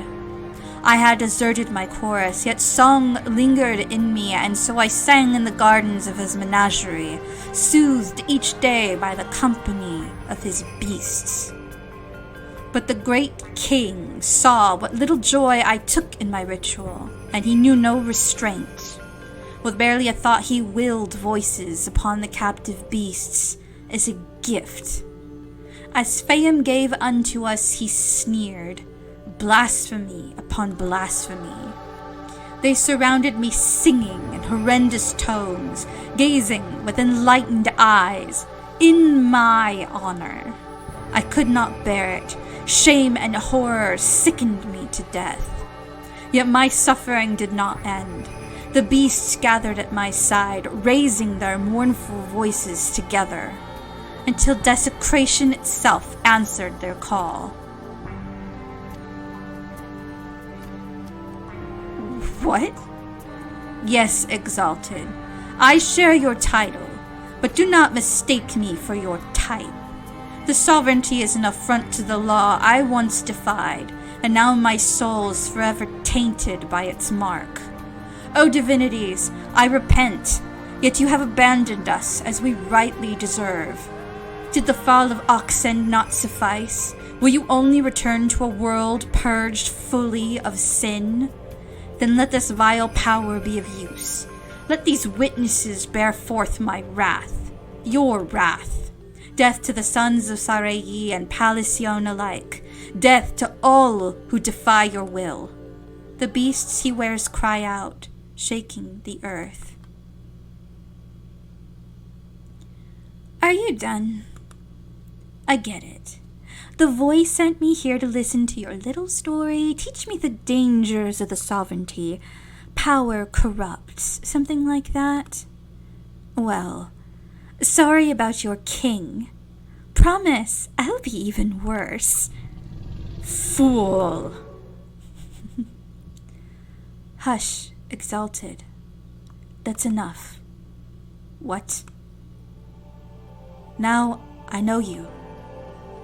Now I see the shape of your pain, this endless cycle of misery. No! Quiet! I will not hear it! How you long for peace. Witchcraft, perversion. By the divinities, I rebuke it. How deeply you ache. Stop. Lay down your fury a moment. Be cradled in sunlight, in the wind's soft sway. Go in your dreams to your paradise, to the embrace of your gods, and sing. The exalted sinks into slumber, his faithful with him. His grip on Ismay relaxes, and she wrenches herself free. I need a moment to come down. By the time I really look at her again, I've already missed the restoration of her glamour. Then again, I doubt observing the process would make it any easier to fathom. Not bad. Not enough. He'll awake soon. Whatever power kept him dormant for this long is beyond mine. Even then, it wouldn't free his victims, these poor witnesses bound to a man who despises them. Their devotion empowers him, as mine to you, but by their numbers he's practically a god already. So get to the point. He's invincible. Nearly. I wish this silence were just that, an undoing of the king's gift, a way for them to become as they were. But no, I have it now. As Fayum gave unto us the maddening din, then silence. It means the refuge of rest, the end of life. If I read it to them now, while he's asleep. But let me find another way, please. Like what? Clock's ticking. You just said he's about to wake up. I know, but I can't do this to Tutu. Then it's a good thing you're not calling the shots. I'd rather wrap this up now than wait for her to start chewing on both of us. So enough stalling. Do it. And there it is, the burning hand on my chest. Perhaps this once, there is mercy in it. Forgive me for this. So much harms at the hands of two men playing God, and now you must suffer a third. Forgive me.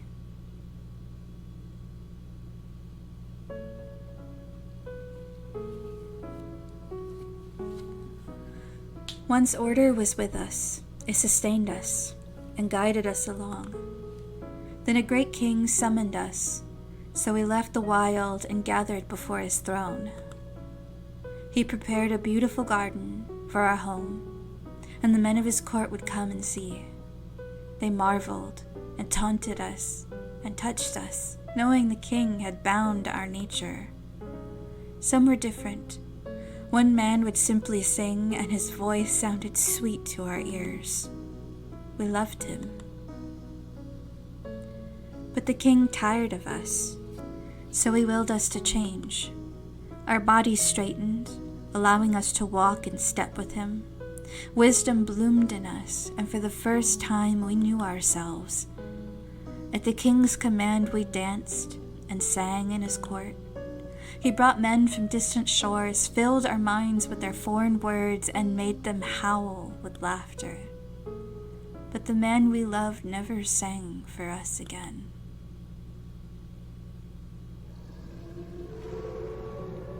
Profane creatures, demons, there is your maker, he who perverted your nature, he who severed you from perfect order.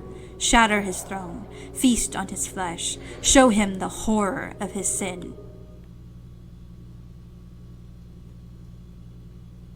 I speak of the shore where all is washed clean. I speak of the voice to shame and sorrow. I speak to you, weary ones. Come to me, and I will lead you there, to silence, to rest, to a kinder being than this.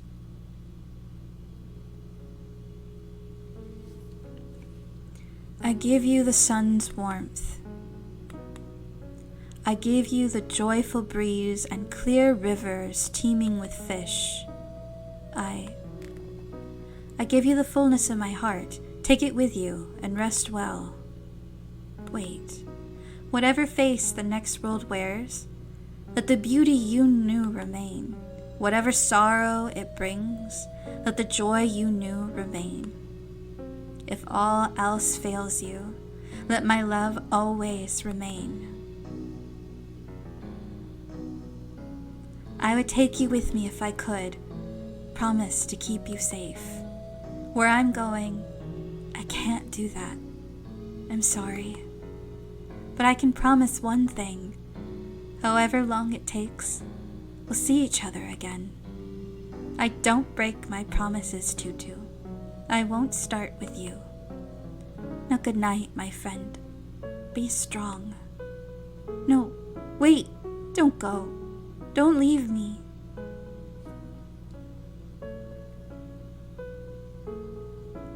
The choking darkness starts to lift. The air smells like the sea. Freedom is there. Rest is there. The others have waited so long. Tired of voices, tired of everything, they disappear into that light. But I can't. I can't go. I don't want to go.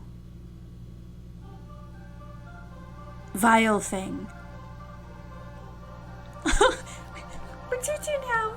Oh my goodness. Darkness snaps shut on me. It's everywhere, echoing with his angry voice just like before, only now I'm the only one left to hear him. I have to escape. It takes all of my strength just to crawl forth a bit, but I must. Another voice is calling me. Tutu. Tutu, can you hear me? I know it's wrong. I shouldn't be like this. I know language wasn't meant for me. But I have it now, so can't I keep it? I don't want to go. Even if it makes everything better, I want to remember my friend. I can't die until I see her again. Demon, aberration, submit. Then see her. Live if you're prepared for what that means. I know he won't go away. But that's fine. I won't let him control me. I'll be brave. Kill. Kill. Tear him apart. I can't stop myself. I've used up my last of my strength, and now my body moves on its own. But he doesn't back away. That's the spirit. Stay with us, Tutu. Stay where you belong. And even though he isn't her, and even though we just met, he reaches out to me, like she did. The other voices keep shouting, I want to strike, tear off his head. But he runs it softly along my face without fear, like she did. When he speaks, his words embrace me like hers did. If order has no place for you, then stay here, where you are loved.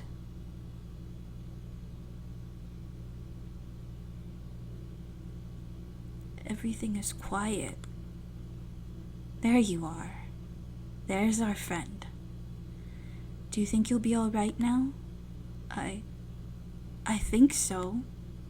Good. Good. He slumps and falls down on top of me. Oh, great. No, my friend. I'm sorry, this is all my fault. He'll be fine. He just needs a nap. Where's the concern for me? I got a little roughed up too, you know. It's me, you idiot. Get used to this.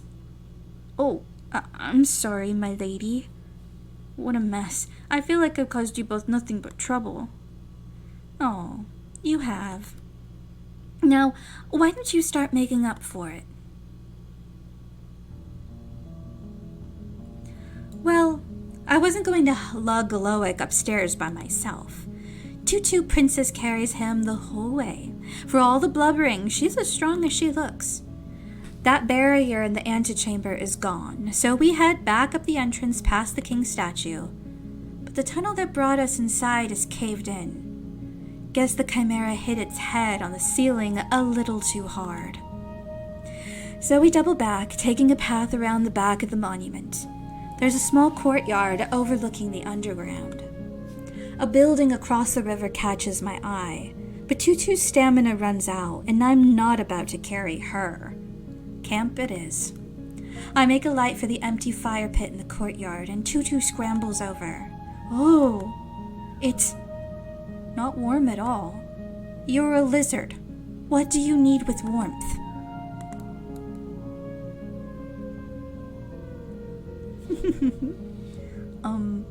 My lady? Where did you and my lord come from? The only place there is to come from. Where's that? Oh, God. Listen, I get that you've been sleeping under a rock for however long, but if you want an explanation of everything you've missed, you're asking the wrong person. Until teacher wakes up, this is your one, okay? Okay. Basically, after you went to sleep, poison rained down from the sky and everything died. What? The only safe shelter was a big tower called the Mosaic. That's where we all ended up. The Mosaic? Where is it? Not far. Then again, you're always on its doorstep no matter where you go. And what is it like there? Oh, paradise. Oh, how wonderful. I'd like to see it. We need to teach you sarcasm. I take it you didn't know the builder in your time. As in, the one who built the mosaic? It's God. Everything there revolves around him and his vision. Anything he doesn't like, his fanatics beat into submission one way or another. That sounds scary. But we're outside the mosaic now, aren't we? So, isn't it safe for people to leave? And go where? The mosaic has everything. Power, water, convenience. Who's going to leave that behind for this? And once you get far enough out, there's nothing but wasteland. Monster country. Whatever world you came from, whatever you're expecting when we get out of this cave, doesn't exist anymore. So get used to it early. The last thing I need is another meltdown when you finally see it for yourself. I don't know what to say. Conversation over then. Good night.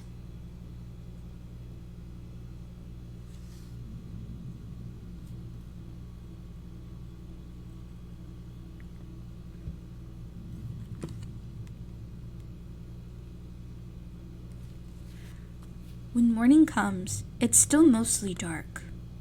A little sunlight through the cave ceiling, but it isn't enough to warm my skin. My lady is in the same spot. She looks like she never even went to bed.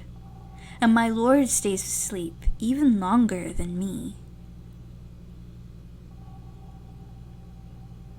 My lady? What?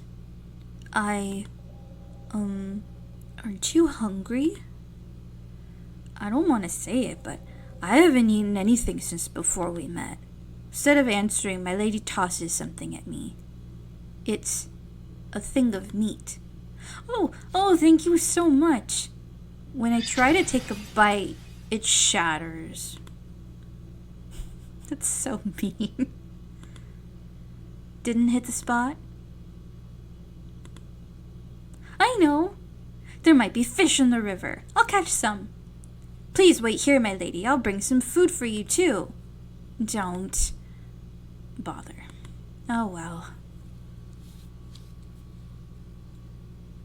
I run down to the river as fast as I can. Just as I was hoping, it's full of fish. There's one splashing right near the shore. I could probably just grab it. Or maybe I should try going out further into the water? What should Tutu do? Oh my god! It's the first time we've ever had a choice in the entire visual novel. Try to catch the closest fish or wade in the river. We're gonna try to catch the closest fish. Tutu makes a terrible splash and scares the fish away. Maybe that was just the wrong approach. Tutu makes a terrible splash and scares the fish away. I should try to be less clumsy. Now that I think about it, I should be letting the fish come to me, right?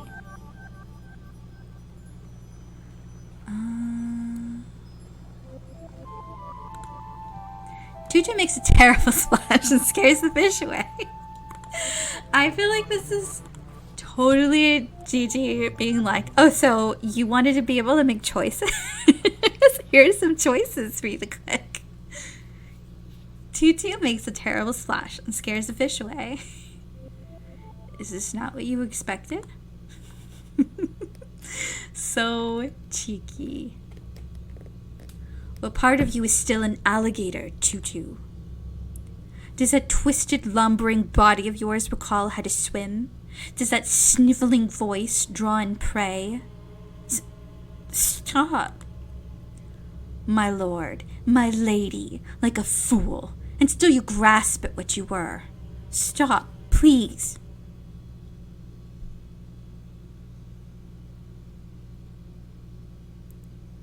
And I think that about does it. Beautiful work.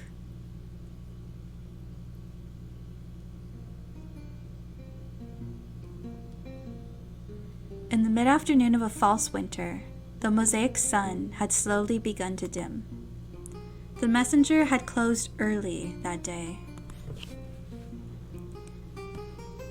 After seeing us through to the quiet end of a grueling holiday season, Samson was out on a well-deserved vacation, leaving daily affairs to me and a few part-timers.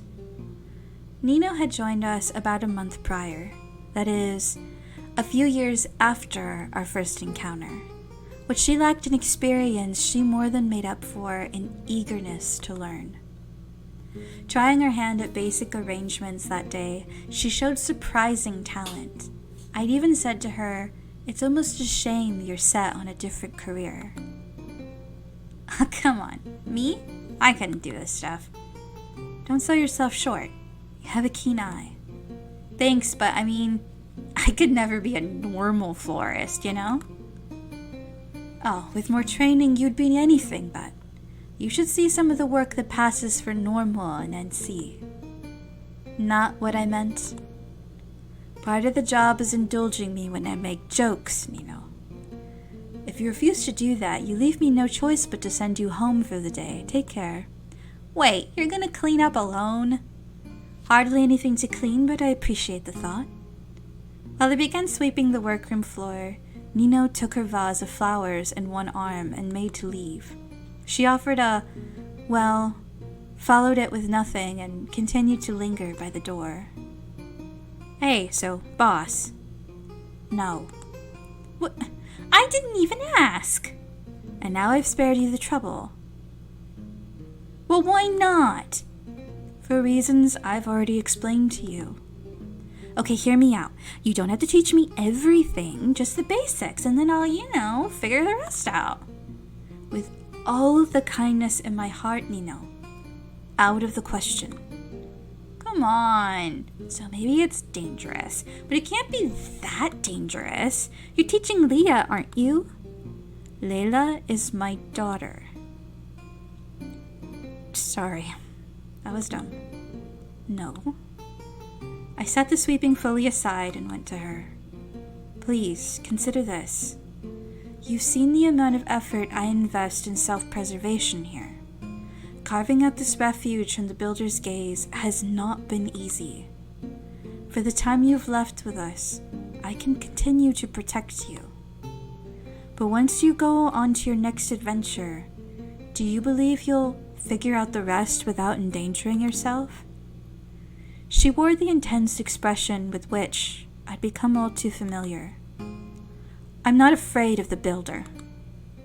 I know, but that doesn't answer my question. Man, I don't get you.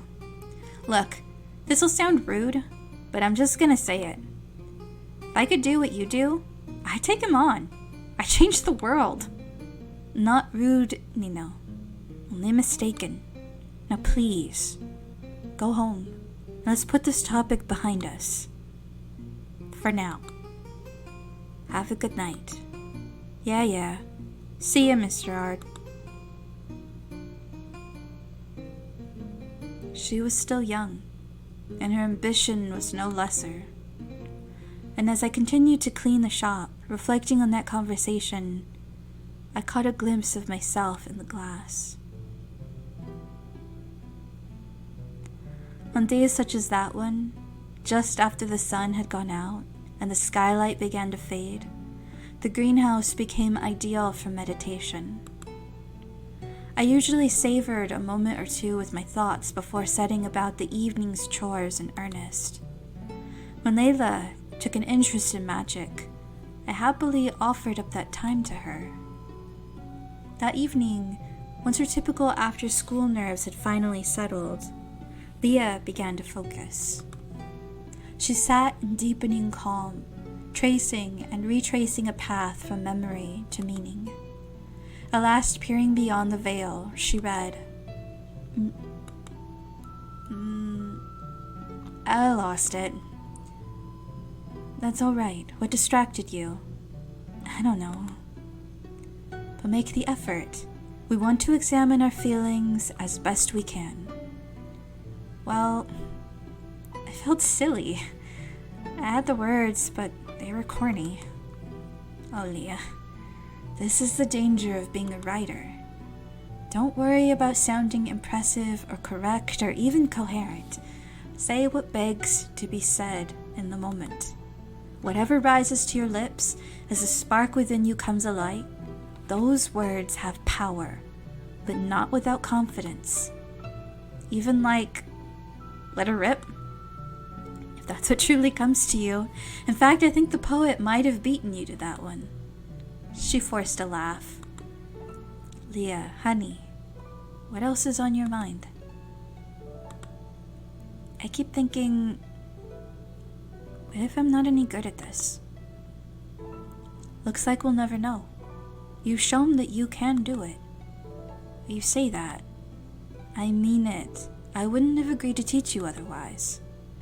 But still, whenever you do it, it sounds so much. No, never mind. Examining our feelings, remember? I know. Maybe that's the problem. I don't really want to do that. It's often the hardest part. Maybe, Leah, maybe it would help you to keep your motivation in mind. Huh? What drove you to apply yourself to this in the first place? Before we started, I asked what you wanted to do with magic. Do you remember your answer? Sure. Make people happy. Help people, you said. She shifted in her seat. Don't be ashamed. All of us lose sight of our goals sometimes. This is a demanding art. You have the talent, but motivation is just as vital. I don't want to make sure you're confident. I only want to make sure you're confident in yours.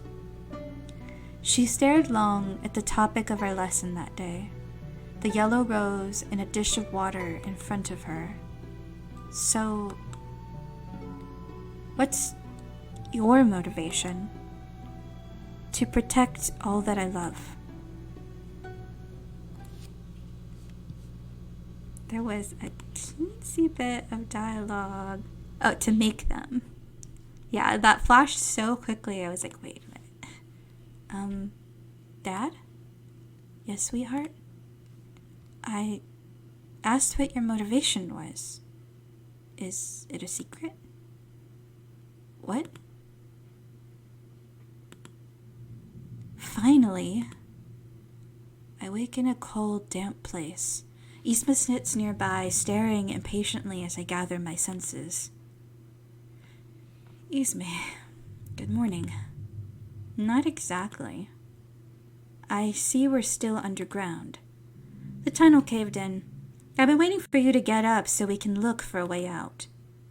How long have I been asleep? Too long. These blackouts aren't going to become a recurring thing, are they? Not if I can help it. That particular invocation was taxing, to say the least. But I won't bore you. How are you recovering? Recovering? From what? I understand that the sovereignty has rendered you immortal in a sense, but the chimera tore you apart. I can't imagine that was easy on you. Yes, I made of stronger stuff than you then. So long as you're well, nothing else needs to be said. Take care, Isme. That's all I want.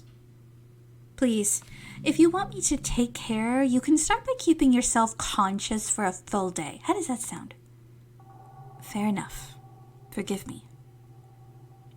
Wait, where's Tutu? She got hungry, ran off to catch fish a while ago. How long ago? Uh-oh. Oh no! Poor Tutu.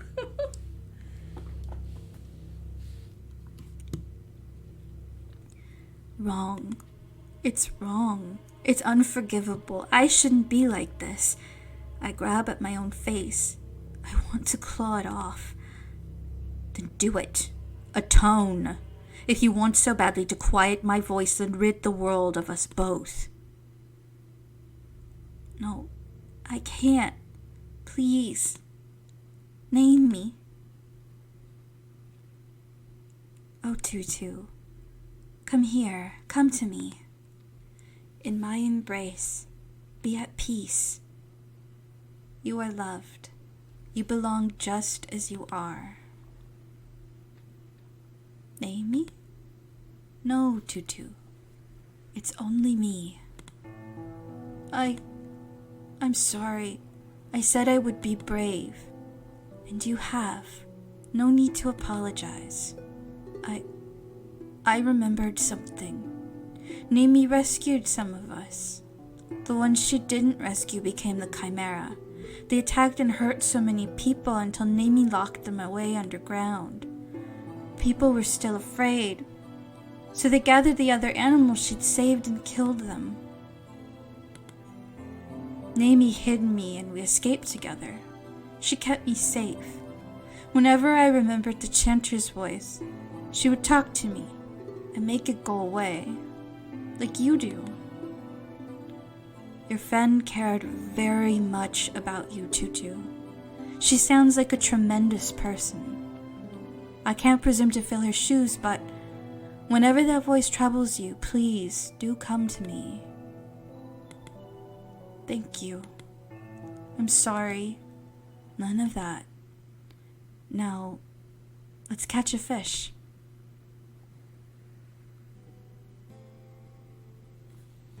He says something quiet, at the edge of the river. He asks the water, and all it carries to be still. The fish don't scare when he steps in. They don't struggle when he picks them up and tosses them to me on the shore. At camp, he takes out a notebook, and from that, a little red flower. He says a few more words over it, not quite a prayer. Your hand ignites the horizon, but go easy on us, a touch will do. A great blaze of fire roars up to answer him. 1 second, I think it might leap out of the pit and burn him up, but it dies down quickly. It's warm and nice. Pumpkin. Only after we've been watching the fish cook for a few minutes do I work up the courage to ask. How do you do it? Well, without a kitchen, there's not much more to it than leaving them over the fire. Are you sure you don't want yours to stay raw, Tutu? I'm sure. But, I was asking about the mystery. Pumpkin, I cannot see. The what? She means the magic I practice. It's a classical term. Of course it is. Did your friend not teach you about flower reading, Tutu? Maybe. I still don't really remember. I must have watched her use it, but I don't understand. Can you really make fire like that whenever you want? With the aid of a palicia, yes. Although, I'll admit my supply of them is dwindling. I only have one left. The one you're wearing? The one red, I meant. They take an awful lot of less coaxing to ignite than the gold. And you wasted one to cook fish? Oh, I wouldn't call it a waste when it's created this nice moment we're enjoying together. Don't make me throw this fish back in the river. What's a palicia? Ah, right. You would have called them something else. Well, it's a flower which means fire. I'm sure you know already that every flower has a meaning. Yes, but why? That's an excellent question. Tutu, do you remember what I told you earlier? That language originally wasn't meant for us humans either?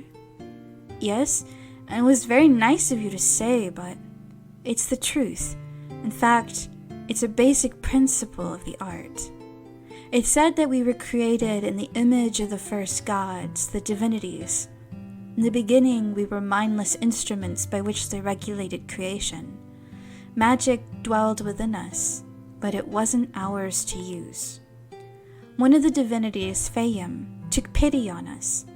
They revealed to us the language of the gods which sparked our great awakening. Empowered with free will, we began using magic to manifest our desires. This, needless to say, gave our creators a scare. The divinities saw that this change was irreversible, but it could at least be suppressed. And so, working quickly, they cast their language beneath a confounding veil. Oh, so... I still don't understand. That's just fine. Much of the theory doesn't exactly lend itself to explanation.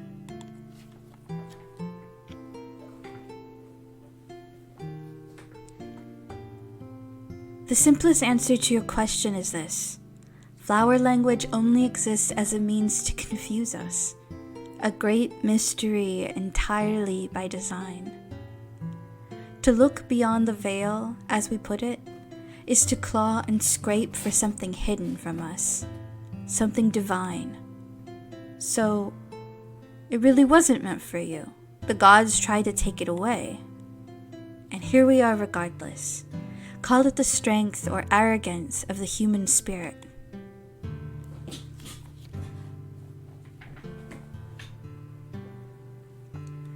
Would you like me to teach you the basics? What? I couldn't. I'm not worthy. If you were listening to the story I just told you. But I'm really not. It's not for me to understand, my lord. Please, let's not start with that again. We're friends. Loic will do fine. Loic. And this is only a stray thought, but from what you've told us, Naomi was a master. Perhaps learning about her art will rekindle more memories of her. That would be nice. Your fish are burning. Oh, so they are. We'll continue this later, Tutu. Lady Ismay eats one bite of her fish before throwing it away, so I end up getting 2. Which is nice, but... Alright, enough. Let's move. Already? We've been in this cave a day too long. Already. If the voice won't bother to give me my next trial, we may as well work on finding a way out. Your trial in Arrakest is not ended, Exalted. What the hell? Don't tell me all I had to do was call.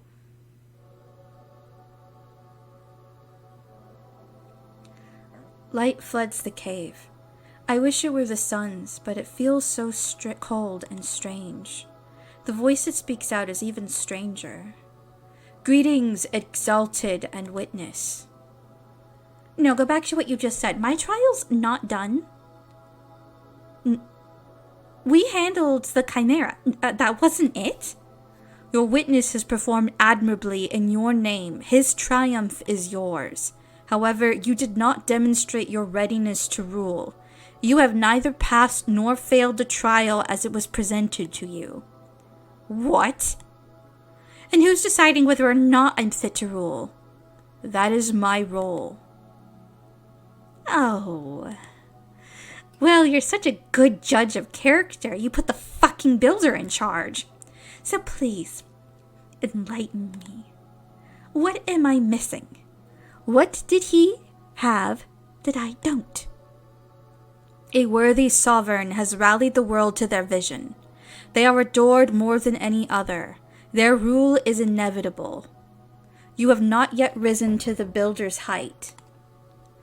Though your witness is powerful and firmly devoted, he is only one soul. He alone will not see you to victory. And I take it, we're not counting the lizard? I can't make out anyone in the light, but I feel eyes on me. Man has judged you worthy of enlightenment. Thus I address you again. You mean me? You stand as witness to the chanter, yet you follow a new Exalted. Your existing pledge may be nullified only by your death. Do you understand this? Oh. You're the one who brought me back to life. You told us to pray, but we didn't know what any of it meant. Who are you? What did you do? I am the voice of sovereignty. I guard the power to recreate this world. I seek a worthy sovereign whose vision may lead mankind to prosperity. This is my purpose. Recreate the whole world? I was beckoned from the realm by the chanter's great strength of will, and your great sorrow upon his death. By your devotion he overcame the first trial. He undertook no others. But that's... We didn't want him to be a god. We just wanted him to live. And he hated us. He cursed us. He... Stay with us, Tutu. Everything's all right. Failed at every turn. Suddenly the voice is less strange, less empty. It doesn't make any sense, but I almost feel like I've heard it somewhere else. Very little is my power to aid you. I cannot nullify your vow to him. But you have made no pledge to this woman. If you do not accept her vision, you need not remain by her side. Honestly, good riddance. As far as followers go, you're more trouble than you're worth. But Loic is with you, so you must be a good person. You can't argue with that, Ismay. Tutu, listen to me. I want you to think very carefully about this decision. But I don't need to. I want to stay with you, no matter what. And Lady Isme is really nice, actually. Well, let's not overdo it. What do you know? Looks like I've got a growing fan club after all. I'd say I've demonstrated my readiness to rule, wouldn't you? If you have truly won her devotion, Exalted, then keep it. What? You had offered her as proof of your worth. Now keep her at your side, or the path to your sovereignty will narrow. Are you joking? It is decreed. Seek the guidance of Fayim. Go and triumph, Exalted. Wait, please, one more thing. Speak freely, witness. Another person must have come before you, through the temple, as Isme and I did. A young woman named Nino. I mentored her for a while. I expected her to be in the mosaic, but somehow... I'd just like to know that she's safe. Please. Indeed, this person entered my realm. She did. Then she has died. No. Willing yet unworthy, without the faith of a witness, she approached the sovereignty. She initiated the first trial and failed. Her soul has departed. It is a great shame. By your leave, witness. But he doesn't say anything, only sits there with his head in his hand. Isme has to break the silence. Just go. Until next time we meet, Exalted. The light fades away. Loic? Part of me already feared the worst, but what was she doing there? What could have happened? She was so young. She had... Oh. He weeps. I don't know what to do. I want to cry too, but it doesn't feel right. I turn to Lady Isme, panicking a little, but she's not looking our way at all. So, about the next trial. Loic lifts his head very slowly. What? Think of that girl as another favor for when I'm sovereign. The sooner we get there, the better for everyone. Do you feel nothing? Yep. I don't believe it, Isme. Beneath all this posturing, I don't believe you're truly so callous. Surprise! You're in denial, and it's starting to get old. How's this for callous? Forget about her. No. What have you done? Oh, shit. That actually works? Isme, what have you taken from me? Something that it would have made you annoying. Now get over it. Lady, that's too much. Don't you start, or I'll make him forget you next. You need to get whatever ideas you have about me out of your head. I'm not doing this out of the goodness of my heart. I'm not on some righteous mission to fix all the builder's mistakes. I'm making the world I want. I don't have time to sit and cry over this one.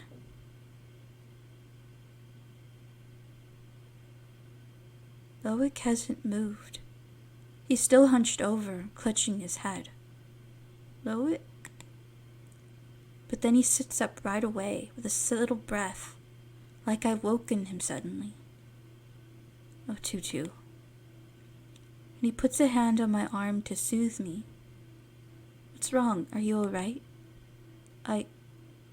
I'm fine, but what about you? He looks surprised that I would ask. Me? I've rested plenty. If you and Isme are ready, then please don't hold up on my account. He takes another breath, then stands up. Now, the building across the river is most likely a temple. If the voice wants us to seek Fayum's wisdom, I see no better place to start, shall we? The tears on his face haven't even dried, but he smiles for me, the same as always. He smiles for Lady Ismay, too. But she doesn't look at him again for a long time.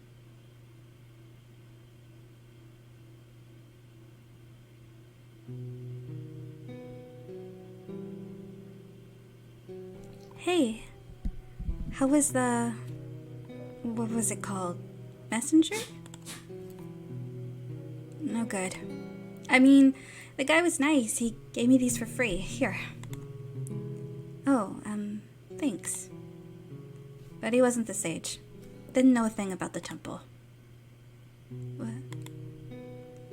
What about the magic? Just love letters. None of the big stuff I told you about. Man, back to square one. Fel? Hey! You crying? What's wrong?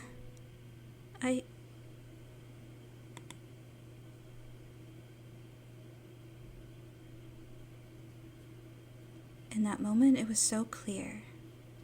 And then I got so used to you.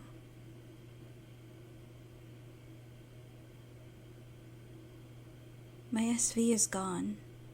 Not that it was mine anymore anyway. The mosaic rises high behind the cliffs. Wherever I am, it's not that far from home. But nothing's waiting for me there. Not the shield who would arrest me. Not my family who would kill me. Not you. I don't want to think of what I'd do if the builder smiled at me now. Wind fills the canyon. Real wind. The kind that lives and breathes. But it doesn't pass through. It lingers, moving around me. I shut my eyes without thinking and feel wrapped up in it. But if the wind could have saved me, it would have then. Why now? So I open my eyes and reach for my bag. After digging around inside for a few seconds, I pull out what I'm looking for. My standard issue construct printer, a chunky device just barely small enough to fit in one hand. I've only used it once or twice. Thank God I bothered to charge it before I left the station. It has 3 designs stored: emergency weapon, uniform, and vehicle. I set it to the last and confirm. The little device whirs, then slowly turns out a slip of paper bearing the printed design, an air cycle rendered in impossible detail. Or, not impossible, but if I could tackle any part of the process by hand, it would be the drawing. I might even manage a decent replica, with reference, even if it wouldn't run. Anyway, the drawing is done, and now comes the really impossible part. My eyes glaze over watching the device print 1,000 tiny symbols I'd need a magnifying glass to read. Dimensions, elemental composition and processing, everything that will make the construct usable, solved with flawless precision.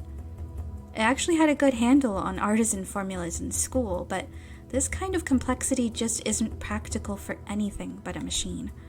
Teachers like to say it's how he keeps us from getting carried away.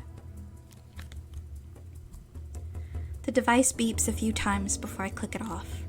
I tear away the finished printout and kneel to set it on the ground. From Miss Bounty, I'd be expected to say if anyone were watching.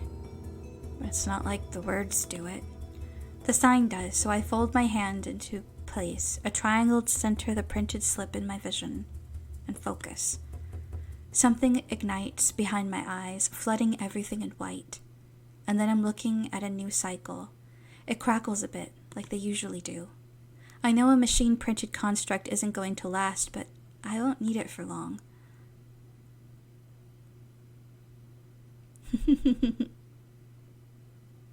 If that woman survived, I have to believe you did too. And even if she won't tell me, Mr. Ard must. If he saved your life once, Why can't he do it again?